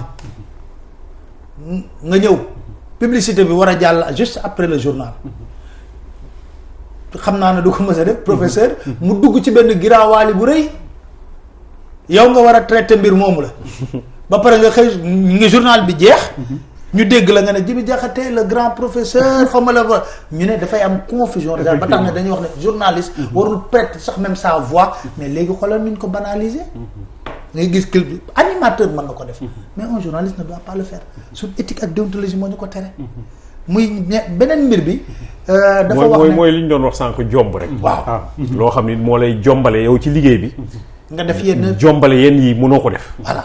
loolu tax may wax ne dafa am solo am na ku wax ne ci pauvreté économique mais loolu dañ koy wax mais loolu c'est la demande bu nekkee baal ma ñu jël ki ci ligne bi am na ku nekk ci ligne bi mbokk mi salaamaaleykum maaleykum salaam. tur bi ak fan nga ñuy woowee. waaw ñu ngi tudd Abdou Aziz Diop fii ci Guédiawaye. Abdou Aziz ñu ngi lay dalal ci waxtaan bi. waaw nit ñi nuyu suñu ñaari conférence yi yooyu. ñu ngi lay fay Pape Alé Niang ak professeur Djibi Diakhaté. ñu ngi leen di suivre en général ci seen i waxtaan. professeur Djibi Diakhaté ñu ngi koy suivre ci ay conférence yu bari yu muy def. Pape Alé Niang aussi la même chose ci kuréel yi nga xam ne vraiment ñu ngi koy def mu nekk lu am solo. ñu ngi leen ciy jaajëfal. jërëjëf Diop. bëggoon participer rek ci thème bi tey. aywa bismillah. commenter rek ci professeur Djibi Diakhaté ak fi mu ñëwee surtout ci société bi ak valeur yi nga xam ni société daf ko war a am. société bu baax daf ko war a am valeur yi mel noonu. man nag professeur. li may wax mooy est-ce que Sénégal bii ñu ne du ñu jéem a fexe tabaxaat beneen Sénégal bu bees parce que Sénégal moom valeur amatu fi valeur yu baax amatu fi. vraiment amatu fi. ndax boo xoolee tubaab bi réussir na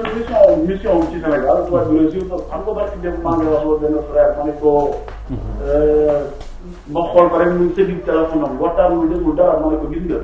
déjà mi ngi nii li tubaab bi duggoon lépp am na ko parce que valeur yi ñu defoon ci ñun ñëpp suñu mag yi def ko ci ñun vraiment tubaab bi fexe na bu génnee ko ci ñun donc Sénégal dina gis ni fi mu toll nii valeur moom nekkatu fi man nag li ma ci xam mooy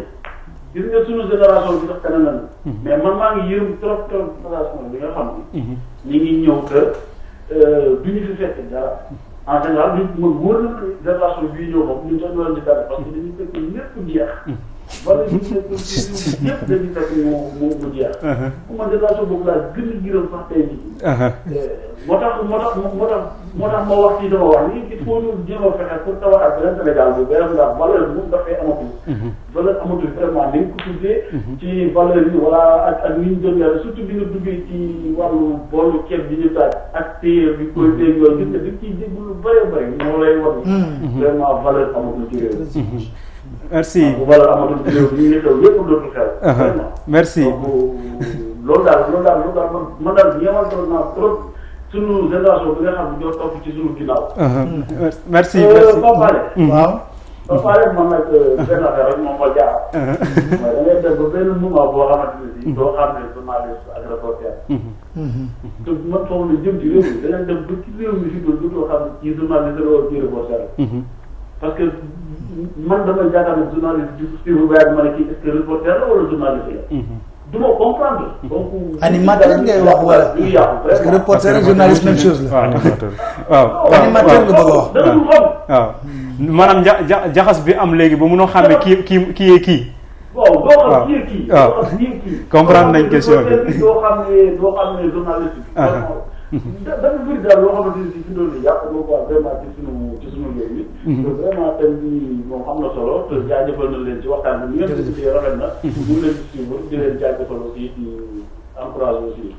monsieur Taye. waaw Pape xam naa di nga yëgal léegi merci beaucoup ci appel bi. ñu ngi koy gërëm lu gàtt rek gis nga pauvreté économique bi mu wax ne information économique. c'est la demande qui l'exige. laaj bi sénégalais yi. est-ce que tey jii boo demoon def journal par exemple.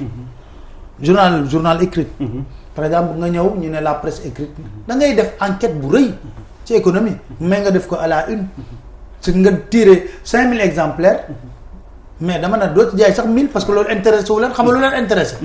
mais xam nga dañuy wax lu baree bari ci valeurs yi yeeg yooyu mais demal nga xool bu nekkee ne teg nañ benn émission boo xam ne du ma tudde ñooñu boo xoolee mën nañ def 2 heures de temps à l'antenne mais duñ apporter dara sénégalais yi mais émission yooyu la sénégalais yi gën a suivre que émission yooyu nga xam ne ay borom xam-xam ñoo ciy toog di wax c'est ça loolu dëgg intérêt du public et intérêt public voilà mais par exemple nga jël ñaari nit ñoo xam ne duñ la wax loo xam ne mën nga cee tëdd di ci xalaat mu jariñ la mais tey jii boo ko dugalee léegi ci Facebook bi wala ci YouTube mu am léegi 100 000 vues nga jël Jibi Jaxate mu toog wax du am 10 000 vues mais loolu tamit nag da ngay poser sénégalais yi xam nga dañ koy jañax ñeneen ni mais da ngay poser wu question que c'est une question d'introspection de notre société ñun suñ société ban type de valeur lañ bëgg a véhiculer parce que tey jii soo gisee da ngay gis te xoolal rek da ngay du ma bëgguma tudd tur parce que boo tuddee tur mais junj wax ju yegg dafa ko moom la ñuy wax mais tey jii da ngay gis les émissions yoo xam ne ay puukare la ay fooki ree li muy drainer te peuple bi ñoo koy seetaan kenn jógewu fa du ay guinéen wala kii ñoo ñëw seetaan ko ñoom ñoo bëgg loolu ñoom ñoo koy seetaan da ngay gis kenn kuy wax lu am solo ci réew mi na la réew mi fi mu nekk nii mi ngi ci wàllu économie fii la toll wala débat économique boo ko tegoon léegi ak nga teg débat boo xam ne dangaa jël ñaari animateurs yoo xam ne dañuy toog nii rek amuñ sax conducteur émission yow yaa ngi téye sa conducteur émission xamuñu sax ne émission dafa war a am conducteur ñu toog sàllar ñu ku nekk di wax la neex ngay jaar fa mais sénégalais yi loolu la ñuy gën a seetaan te loolu moo am tey jii ku defeti lu tax CNRA sonn loolu laa leen yërëme nee naa leen les émissions sérieuses dit sérieux laay wax parce que émission yooyu foog ree lañ fay def mais émission yi nga xam ne ñu ngi wax ci ëllëgu réew mi di wax nan lañ war a tabaxee lu wax Sénégal bu bees mais loolu néew na tey jii nit ñi nga xam ne fullaal nañ ko jox ko gëdd bi fu may daanalee moo di ci journalisme d'investigation investigation dafa métti man def naa formation bi canadiens yi ñoo ñu ko def naa lu ne def nga ko fi mais dama ne la dafa métti parce que dafay laaj benn rédaction jël benn journaliste man investigation bu ma mës a def te nekk ci chaîne de télévision bi def ci dërëm sañ naa taxaw fi wax ko te bu ñëwee nañ ma miim reportage bu ma mës a def extérieur chaîne de télévision bi ba ma nekk defu ci dërëm samay propre moyen laa am parce que maa ci am cofeel def ko yaa ngi tudd léegi abri provisoire yi zone sud ba ma fay dem di def ci abri provisoire yi nañ ma wax kan moo ci dugal dërëmam parce que c'est la zone la plus impactée te ñoom ñoo ñu njëkk a taw Casamance mooy les abris provisoires ku dem ci ci chaîne YouTube bi gis ko. ba ñuy dem ci wàllu suuf Fouta ñu dagg 10 000 hectares jox ay marocain mu nar a tàkk ñu dem di def plaidoyer dajeeg population mi ngi ci chaîne YouTube bi. boo leen ba defee xam ne mag Fouta da nga ko gis. alors loolu yëpp bañ koy def boobu suñu cofeel la ak suñu mbëgte ñu ne ñu wàcc. pour jox sénégalais yi. lenn lu bees ñu xool ko gis ay grand reportage yu ñuy seetaan comme ay duma ko tolloog la ak enquête journaliste am na ku nekk si ligne bi ñu jël ko dafa mel ni dem na waaw léegi ñu continuer toujours Pape kon wax na ni dafa metti te amul appui boo xam ne moo ci mën a nekk. parce que xam nga lu tax da ngay gis tey jii complément d'enquête wala enquête exclusive wala zone interdite waa ji buy commencé ne on a mené cette enquête pendant 1 an. kooku dafa laaj moyen. nga gis cache investigation. mu defar la sur les Panama Papers. ñu ne on a mené l'investigation pendant 2 ans. ba pare topp ko te duñ yem seen réew. dañuy nekk ci réew mi jóge fa ñu ne leen waa ji nga war a jokkoog ma nga tël dëkk ñu jël avion fekk ko tey jii ban rédaction moo àttan loolu. tey jii boo ñëwoon tey jii ne man dama bëgg a def liggéey bu mel noonu. kan mooy nangu de ban machine ngay gis mu ñëw ne la bon jox naa la benn temps de kii. boo demee ba amortir amay publicité mën nga ma rembourser amul. kon mooy manqué na foofu. moo tax am na fi journal d'investigation dafa métti dafa kon leer na je crois que ki doon laaj question bi leer na docteur am na ñu laaj aussi par rapport ak Sénéra maa ngi ñëwaat ci question yi nag yi ci ëpp yaa ko moom docteur Sénéra nee nañu ndax moom am na les moyens pour liggéey bi mu war a liggéey mu liggéey ko en toute neutralité sans mu am pression wala état bi fragiliser ko.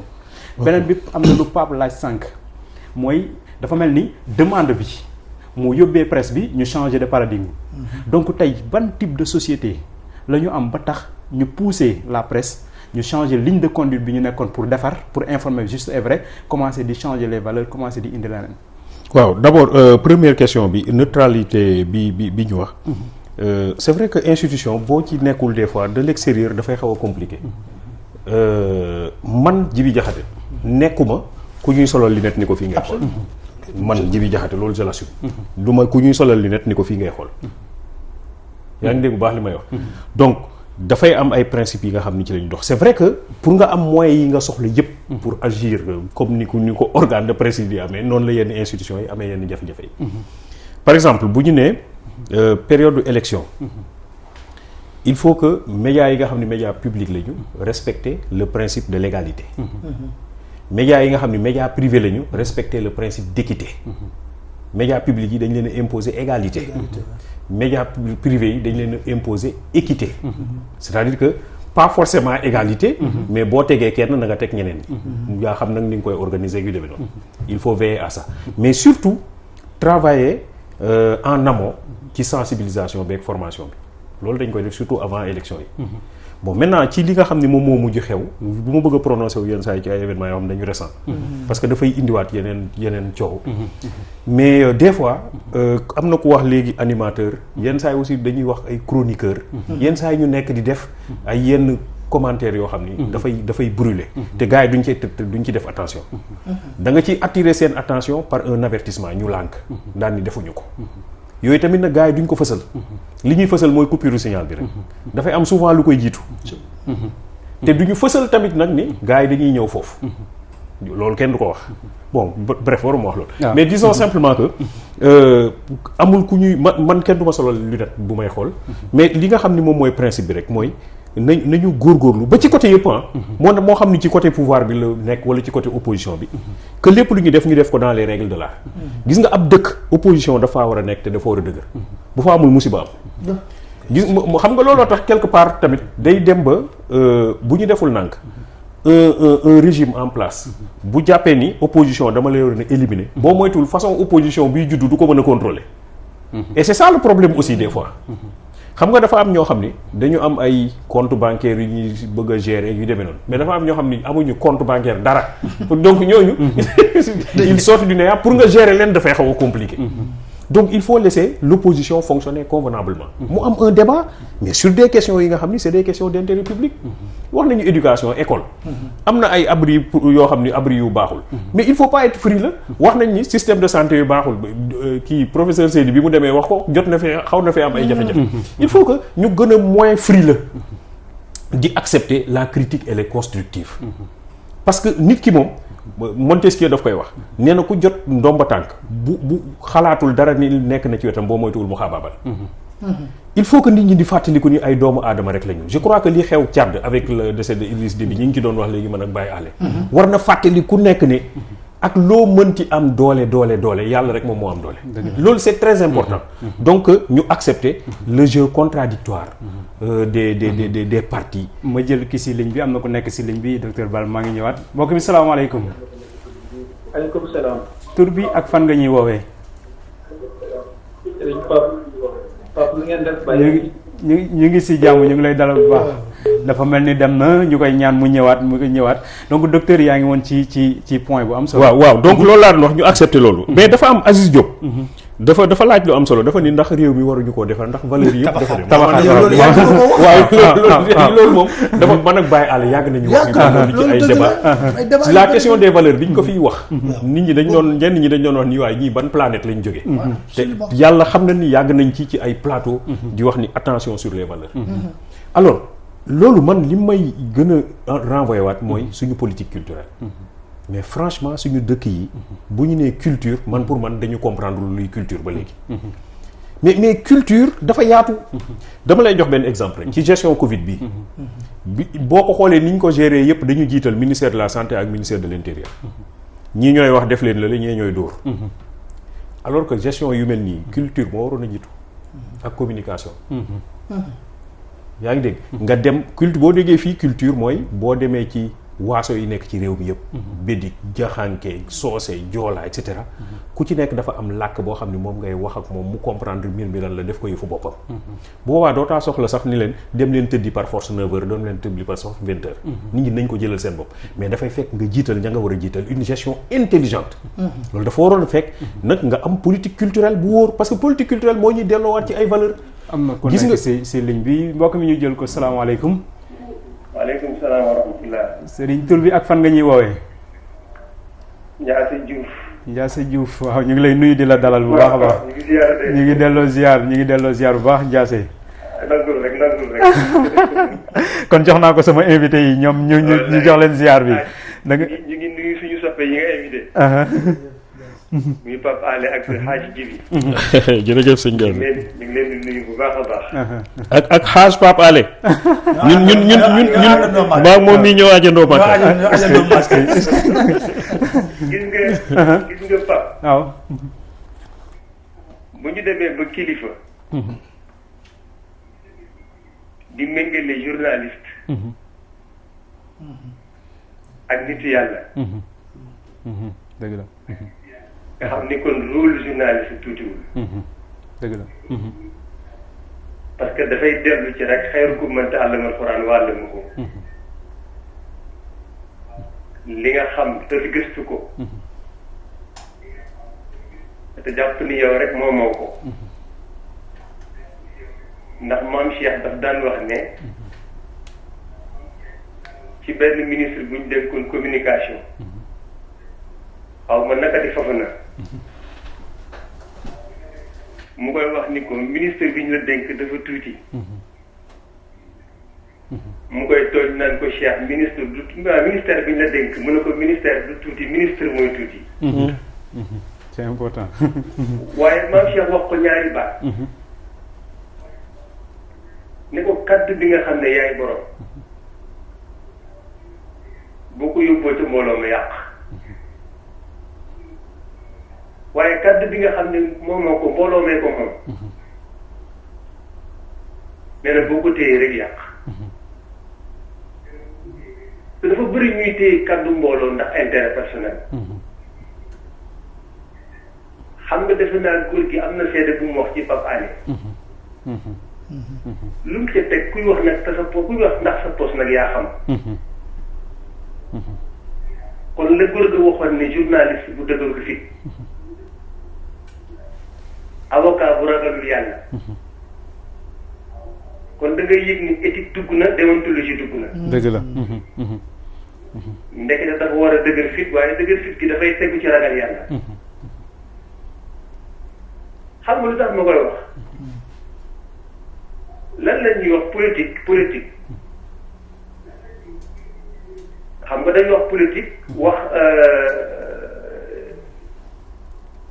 bi ci des waaye mais ci côté politique bi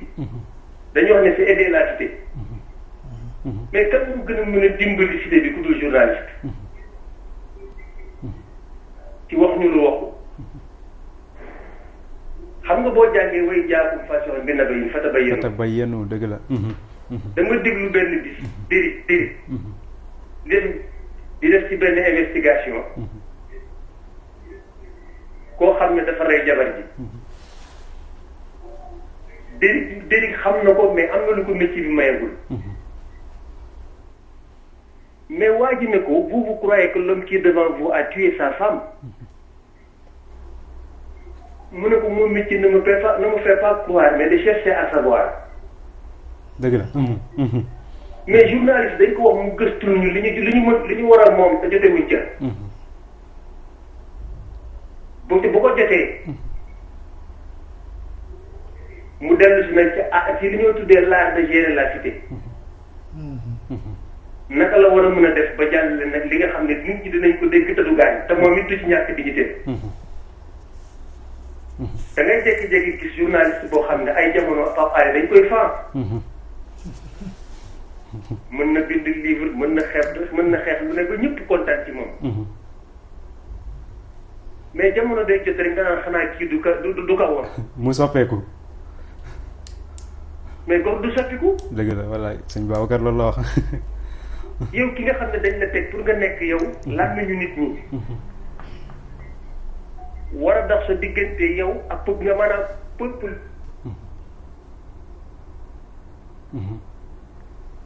merci dem na Ndiassé mu ngi woon fu am solo donc ñu koy jaajëfal bu baax léegi nag dafa am question partagée yéen boo xam te ne yéen ñaar la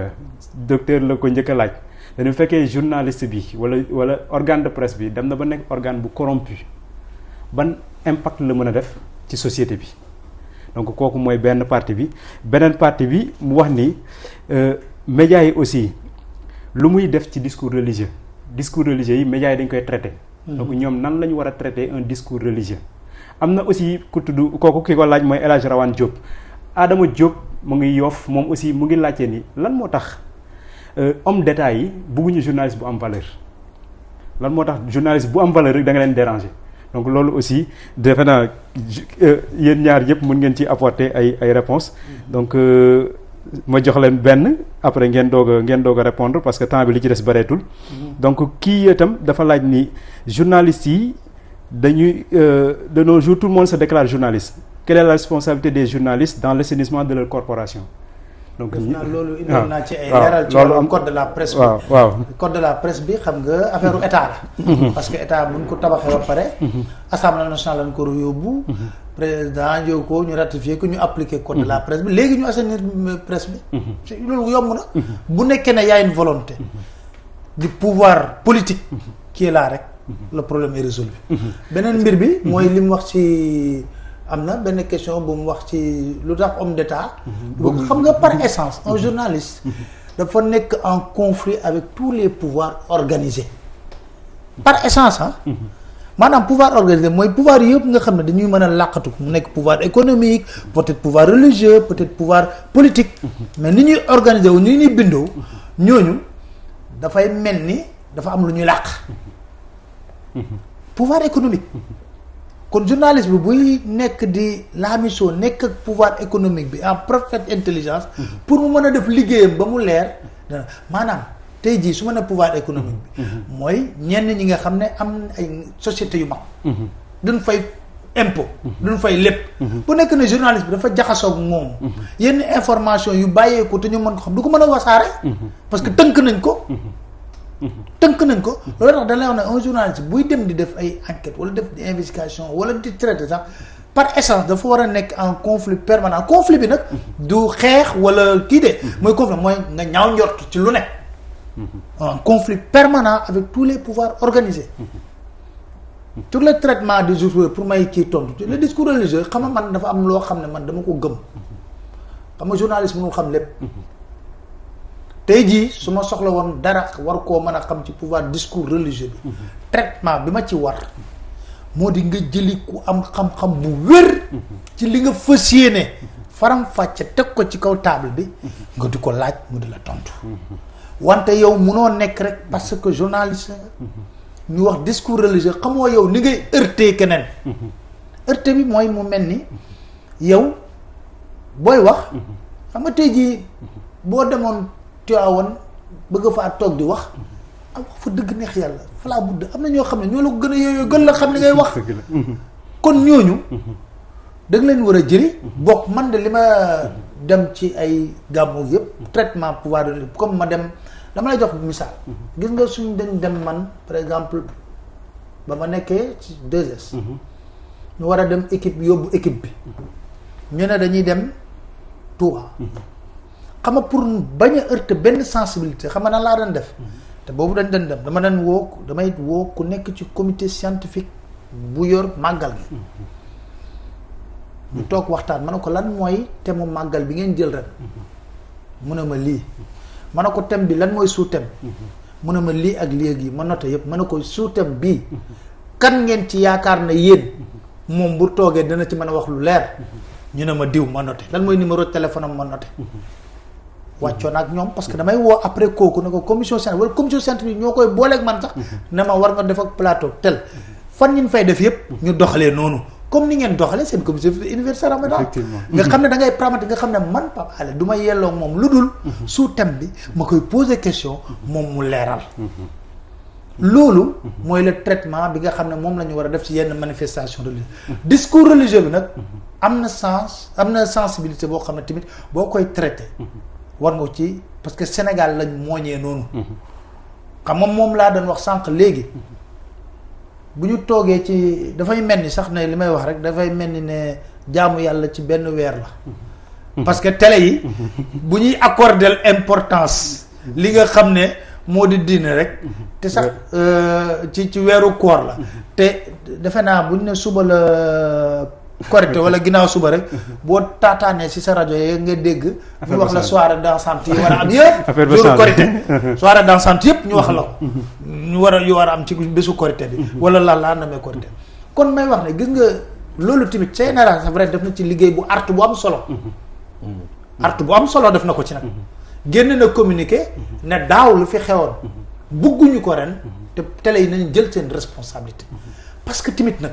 discours religieux am na sensibilité boo xam ne koo xeebal sëriñam yaa ko tooñ koo xeebal sëriñam yaa ko tooñ koo wàcce suufeel sëriñam pour yëkkati sa sëriñ mais damay wax ne boo yëkkatee sa sëriñ boo suufalee sëriñam moom it mu tontu la loolu lan lay indi féewaloo te réew mi dañ ko mooñee noo xam ne ku nekk war nga jël sa cër nag boo ko jëlee ba pare nag jàppal na li ci des cëru ñeneen la te ñooñu dañ ko war a jël ci anam bi mu gën a selle ak ba mu gën a rafetee kon nga yiwal da ciy baax nga màndute da ciy baax nga jubal da ciy baax merci loolu leer na je crois que question bi am na fu mu ko teg et puis d'autant plus que dañuy am ay journalistes spécialisés en économie en sport en culture mais amuñu spécialisation en religion mais spécialisation boobu sax de ko dégg xam nga nu muy demee li ci ëpp ce sont pas des spécialistes en tant que ça veut dire que amuñu branche parce que tey boo demee ci fu ñuy jàngale amul spécialisation en économie amul xam nga lan may indi loolu mooy par exemple da ngay ñëw nekk journaliste ñu yóbbu la ci desk économie ngay traiter l'information économique développement ba sa carnet d'adresse may la tey jii nga am contact boo bëggee patron CNES patron CNP société yi yow yaa leen di xam ñu dem nag ba yow ñu jox la par exemple benn rubrique de 2 minutes de 3 minutes booy de benn capsule sur l'économie après ñu ne moom de économie rek lay traiter ñu bëgg laa dugal ci économie parce que loolu dama la koy wax parce que man dama doon def plateau yoo xam ne sport laay def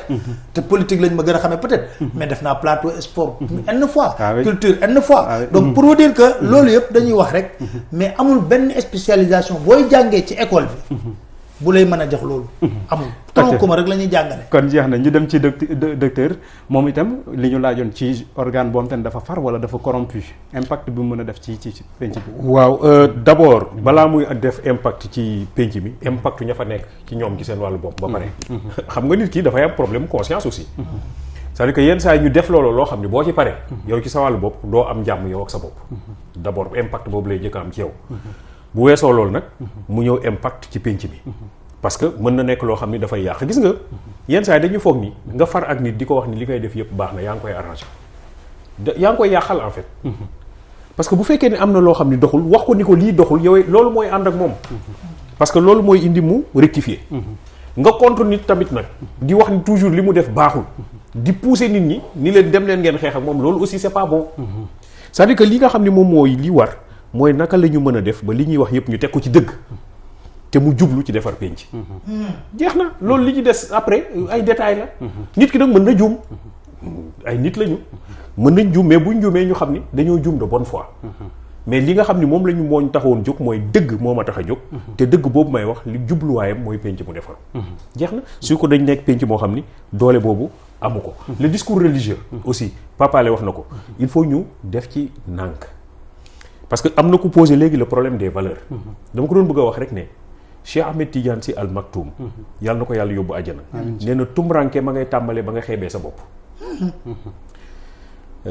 Joseph Kizerbo tuddee ko la natte des autres basangu keneen. nee na bis boo wàccee sa basang. wàlli basangu keneen xëy na di nga toog mais doo toog place ba gën. place ba gën moo cee toog. bu ko defee nga gedd dem jëliwaat sa basang fekk ku la gën a xam sa valeur basang jël na ko dem ak moom. nga tumranke donc ñun suñu basang am na lu ci des. en réalité am na lu ci des. loolu nag buñ ko sàgganee. te moom laay wax toujours ni am nañu benn patrimoine immatériel loolu nag suñu politique culturelle foofu moo fa xaw am tuuti ay jafe-jafe. gis nga tey jii boo duggee biir Sénégal am na lu ñu fi war a mën a wane lu rafet lu jekk. demal ci bidig yi demal ci xaasonxe yi. demal ci manjoago yi demal ci et cetera. man dem naa dans le Boulouf maa ngi koy nettali quelque part. ñu war fa jógee dem Île Carabane. ma fàtte sama téléphone portable quelque part. ci yoon bi ma ni xaaral ma wàññeeku jël sama téléphone portable ñun ma fa doon am 10 ans kenn du ko laal. parce que am nañu ay valeurs yoo xam ne alalu jàmbur soxlawuñ ko. alors valeurs yooyu mi ngi fi. le problème moom mooy est-ce que am nañu politique culturelle boo xam ni dafay génne fësal valeurs yooyu wane ni lii moom mooy lu jàkk. c'est ça en fait moom la Serge Latouche di wax ni dafa am une dimension culturelle de la culture nee na loolu mooy folklore. mais dafa am dimension culturelle de la culture loolu moom mooy ay jikko ak ay jëfin yoo xam ni maam tradition démb cosaan diine moom moo ko tënk muy patrimoine immatériel. mais loolu dañ ko war a liggéey di ko fësal. nit ñi daal di koy xam nàmpatal ko. bu ko defee mu wóor nit ñi ne am nañu benn identité. mais malheureusement dañu xaw a sàgganee loolu. dañu jàpp ni loolu amul njëriñ. te loolu nag moom mooy li ëpp njëriñ. parce que loolu bu fa nekkul gis nga tabax nit. mën ngaa tabax lu la neex. mais boo tàmbaleewul ci tabax nit loo tabax ñu yàqu. tabax nit nag mooy nga def ci moom ay jikko yu rafet. ba pare nag royuwaay yu rafet yi ñu téye ko bañ koo sàggane. te am nañu ay royuwaay yu rafet. ay royuwaay yu rafet buñ la waxee tey jii sëñ Abdou Aziz Sy Dabakh. buñ la waxee sëñ Babacar Sy. buñ la waxee Gaynde Fatma. buñ la waxee Cheikh Ibra Fall ci mbirum liggéey. buñ la waxee Moussa Diop Thiandoum et cetera. baal ma jël ki nekk si ligne bi allo salaamaaleykum. asalaamaaleykum. xam naa mu nekk suñu dernier intervenant Serigne tur bi ak fan ngay wootee. asalaamaaleykum. waaleykum salaam wa rahmatullah. na ngeen def. ñu ngi leen di ziar bu baax. dama bëgg dëggal li sëñ bi wax léegi. waaw. mas naa fàtte sama monde si kii ma soxla di jàpp si Cambérène jàpp Cambérène. fàtte sama monde pendant 4 jours. ba ma ñëw faral fekk. maa la ko wax. Cambérène. kon jub baax na trop jub baax na. dëgg la wallaay dëgg la dëgg la. maa ngi gërëm ñaari tëggaa ñi ne ñu baax lañu si waxtaan yàlla jàppale waaw. macha allah jërëjëf jërëjëf. yow tam yow kenn gënu la. jërëjëf. waaw kay jërëjëf kontaan naa jërëjëf. à contrario Papa Alé ma wax tuuti rek. à contrario. maak Baye Alé mii ànd nañu mag. dem ziar yi dem aji. mais fa ñu nekkoon sàcc nañ fa bagaasu nit. waaw loolu dëgg la fa ñu jàpp ni mooy source ba fa la affaire bi nekk. loolu am na ñoo ànd kon suñu valeurs yi am na solo. Pape dama lay wax benn mbir. fii laa koy waxee te li may wax ni ku yàgg dégg samay chronique wala live te nga xam ne lu ma gëm la. mais dem leen di déglu maam Cheikh amul lenn loo xam ne bàyyi na ko ci wàllu xam-xam. dëgg la loo fii ne cukk man su ma li ma ko denc su ma ko xosee tuuti rek génn ci moom kàddu goo xam ne boo ko tegee rek xam nga ba muy wax ne man dama tiit dëkk bu amul justice man dama tiit loolu du réew xam nga ba mu koy wax beneen mbir mi xam nga kii dafa wax lu am solo sànq te Moustapha ñaari wax la wax bi ci njëkk xam nga bu ñuy tabax Sénégal bu bees dañ ci yaakaar ndaw ñi jeunesse bi mu am benn mbir bu mu wax bu am solo nee na may nañ leen ngeen fecc may nañ leen ngeen organiser làmb may nañ leen ngeen coladera loolu yëpp may nañ leen ko mais tey jii may ñu leen ngeen di jël seeni responsabilité sur le devenir du Sénégal xaw ma ndax dégg na ndaw ñi dama koy déglu baree bari xaw ma est-ce que jeunesse bi dégg nañ fi may waxee may nañ leen fecc kenn terewu leen ko may nañ leen ngeen dem làmb man ngeen puukare bu ne may nañ leen ko ba léegi may ñu leen sañ-sañ ngeen di jël seeni responsabilité pour devenir u Sénégal beneen wax bi mu ne nit bu yëkkati kàddu muy kàddu dëgg di la ko wax bés boo xalaatee tontu bi nga ko war a wax rek dëgg gi mu la nar a wax du la jariñ parce que doo ko déglu. moo tax débat ñàkk débat bi. waaw mooy Jibi Jaxate ni moo taajoon toog di ma wax dëgg. may pareel Jibi Jaxate tontu. kaddu Jibi Jaxate yooyu du dugg sama nopp man. ba ma ko war ko mën a jariñoo. moo tax mu ne nit bu lay wax dëgg xoolal dëgg gi mu lay wax. nga taataan ko. xool nan la lay jariñee. mais loolu dafa am solo. mais dañoo fekk ne ñun Sénégal tey jii nee naa leen man soxlawuma je suis sociologue de formation xam na loolu bu baax. je suis sociologue de formation. à l'université mais bu ma dégloo boo fanaan ne dégloo Mame Cheikh ci ay waxtaanam yu bare yi mu def. la nga fay jëlee man boog la ma fay jëlee ci xam nga jékki ba si yàgg ne non mais kii li muy wax. dëgg la fan la ba niveau bu mu nekkoon. ak mu mel ni li muy wax tey jii la xew léegi ba muy wax xam nga yaa ngi wax journaliste moo njëkk a wax ne journaliste bu xamoon boppam dina am benn taxawaay ndax moom ak yonent yi ñoo bokk àtte parce que ay dañoo ñëw pour mission mu ne man nag ma ne leen ku tolluwaal yonent xam nga moom doo ko sax wax waaye koo xam ne dana la compal ci loolu rek nga nekk ci xanaa war ngaa sàkku di wax loo xam ne gor gu ko dégg du la jéppi nit ku bëgg dëgg bu ko déggee du la jéppi kon mu nekk loo xam ne sas la parce que damay fàttaliku sama papa daf ma wax ne jour bu may nekk journaliste mu ne ma fu ñu bind lu bon ci nit dindil turam nga def ci sama tur nga xool bu ñu ko bindoon ci man nu lay def mu ne ma dignité ak ngor vrai almet mu ne ma loolu ma njëkk a wax mu ne ma góor gi parce que góor gi la may wax mu ne ma góor gi gis nga fu ñu bind ci nit lu bon dindil turu nit kooku rek nga def ci sama tur nga xool lu ñu ko bindoon ci man na lay def muy benn ñaareel bi dinaa la ko wax ma ne ko banti mu ne ma dignité ak ngor vrai almet la bu xasee tàkk dootul tàkkati est-ce que am na solo dafa naa yooyu ay message la yoo xam ne soxla nañ ko ci penc bi donc xam naa ne dama leen di jox dernier tour de table ngeen def seen dernier kaddu mais balaa boobu damay sant Cheikh Ahmed Tidiane Assane Diop Youssou Sow Cheikh Ahmed Tidiane ñëw na ñaari yoon Demba Dia Cheikh Cissé Pape Mbeng Mbaye Ndiaye ñu ngi gis sa taxawaay ci surtout sa chaîne YouTube bi li nga ciy def ci taxawaay bu am solo say commentaire say défi yi ngay lancé gars yi El Hadj Rawane tuddoon naa ko léegi Ousmane Adji Guèye Ale Ndiaye Amadou Guèye Seydina Alioune Guèye Amadou Gaye moom itam Ndeye Khady waxoon naa ko léegi ak Arona Wade ñoom ñi nga xam ne ñoom ñëpp posé nañ seen i question te am na si ñax ñoo xam ni amuñu temps pour dugal seen question donc mais wane rek intérêt bi ñu am ci waxtaan bi pour wax leen ni société bi dañoo soxla li ngeen doon waxtaan ak ñoom vraiment lii nii ñoom itam kontaan nañ ci bu baax a baax di aussi sant internautes yi parce que ñoom aussi ci plateforme yëpp ñi demagul ci yeneen plateforme yi abonné fa sax dem leen ngeen abonné fa ñi nga xam ne ñu ngi suivre ci synchro bi aussi ñu ngi leen di sant di leen gërëm kon waxtaan bi temps bi ñu cërale woon moo jeex daanaka mais damay bàyyi sama invité yi ñoom itam ñu yéen def seen kàddu bu mujj su ko defee ñu mujjee yëkkati jotaay bi ndax heure bi jot na donc Pape Alé d'abord comme moo tijji woon. waaw sant yàlla bu baax a baax. rafetlu jotaay bu mel nii nga xam ne def nañ ko. di ci wax ne nag lépp loo xam ne jàpp nañ ne kàddu gu dëgg la ñuy jéggalu ñëpp. ci jéggalu ñëpp loolu taxuñu woon jóg. te tamit sénégalais yi dafa am loo xam ne dama koy faral di wax nañu bàyyi. di délégué. Jibi Jaxate wax na wax jooju am na solo Pape Alé wax na Sénégal ñun ñëpp ñoo ko war a tabax. ku nekk am nga ci sa part de responsabilité. am nga ci part de responsabilité bu am solo. ndaxte da ngay dégg chaque jour ñu génn ŋàññ télé wala ŋàññ rajo ne lii ñii li ñuy teg li ñuy wax pourtant ñoom looloo leen gën a intéressé que waxtaan yoo xam ne dañuy tabax réewum Sénégal bu bees. dëgg la. ñuy ziar kilifa diine yëpp ci weeru sell wi ñu nekk. gis neen seen taxawaay ci yu mujjee xew ci réew mi am nañ ci taxawaay bu am solo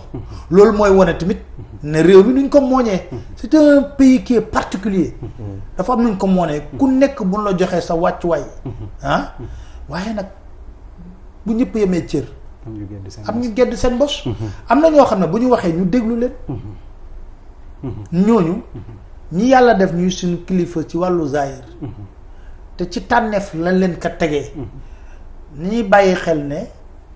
am na ñoo xam ne du tànneef ilaa yow mi diine moom la ñuy doon te ñoom dañ leen àppal kon ñooñu dañ leen wax jërëwar a jox cër bu baax a baax parce que ñoom dañ leen àppal mooy ku fi def benn mandat ñaari mandat ñetti mandat ala kulli alim da ngay dem te yàlla ak i dogalam lu koy firndeel li ko seen ji bi waxee wala Idriss Déby démb lañ ko annoncé na ko yow yaa gañe tey jii suñu borom na ko dina ma fekk si war na ko kii si kër Kurundiza Burundi forcé élection tëj ay opposants jël élection yi gañe ko na maa ngi préparé man septembre laay def sama prestation yàlla na ko du la fi fekk na ko kirib jël yóbbu kon daal mën nañoo wax ne di sant ñëpp di gërëm ñëpp di leen wax ne waruñu mën a jéggaani benn wax ju rafet feneen ndax li ñu am fii te mag ñi bàyyi nañu ko dafa bare pour xam ko nag góorgóorlu tuuti tarfatul ay ne rek jël waxtaan maam Cheikh mën naa gudd waaye di nga ci jëlee lu bare te sa doxalin sa taxawaay sa lépp dañ koy wax xam nga maa ngi doon tooñ benn bés ne man de dégg naa maam Cheikh ne mag du wax kàddu yu nekkul dëgg pour rafetal ko ndax bu ñu ko waxee rek malaaka yi ma ne ko kon Sénégal ragal naa ne malaaka yi ci coma lañ nekk yow boobu ba léegi kon nag kilifa kàddu dëgg la kilifa kàddu rek jërëjëf Pape kontaan nañ bu baax a baax docteur yi ñu bàyyi la yow itam nga tàggu waaw ginnaaw bu ma leen ndokkelee ci liggéey bu am solo bi ngeen xam ni moom ngeen di def di jégalu ci kàddu gi nga xam ne yëkkati nañ ko comme ni ko Pape Alé waxee di rafetlu aussi débat bi parce que lii rek la di wax ni am réew ñeenti ñi bu ñu fa dajee musiba am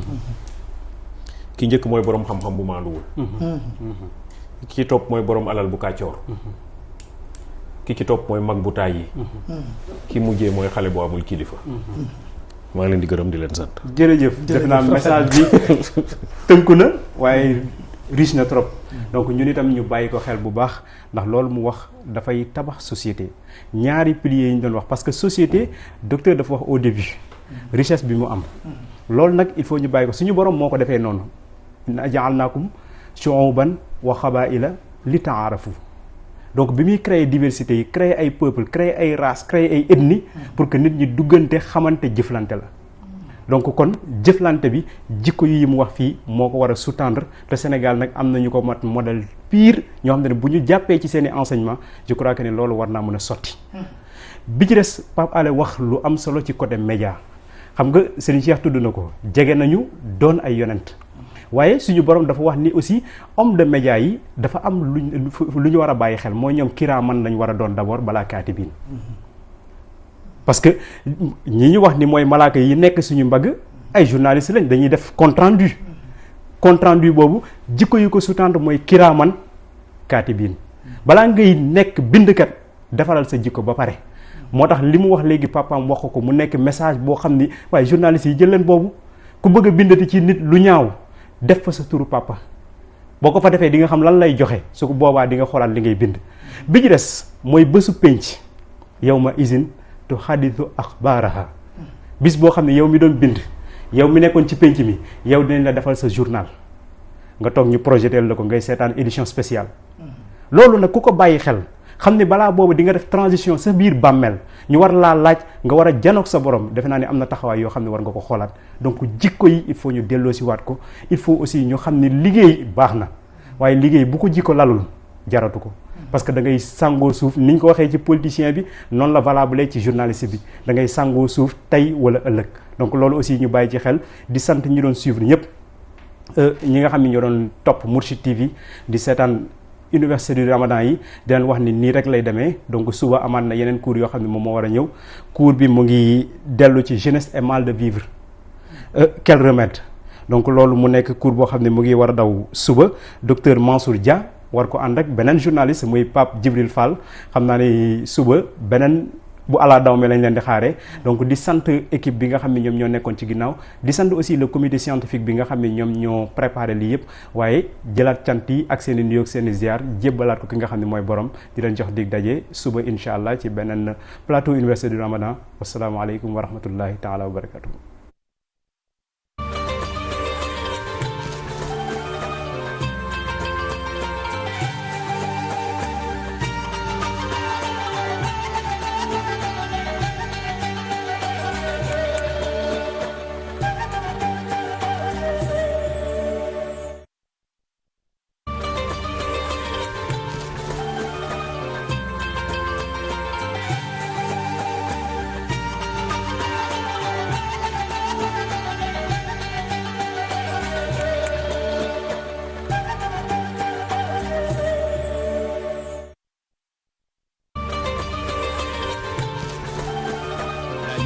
meew mi wóor moo doon ànd ak yéen ci seen Université du Ramadan.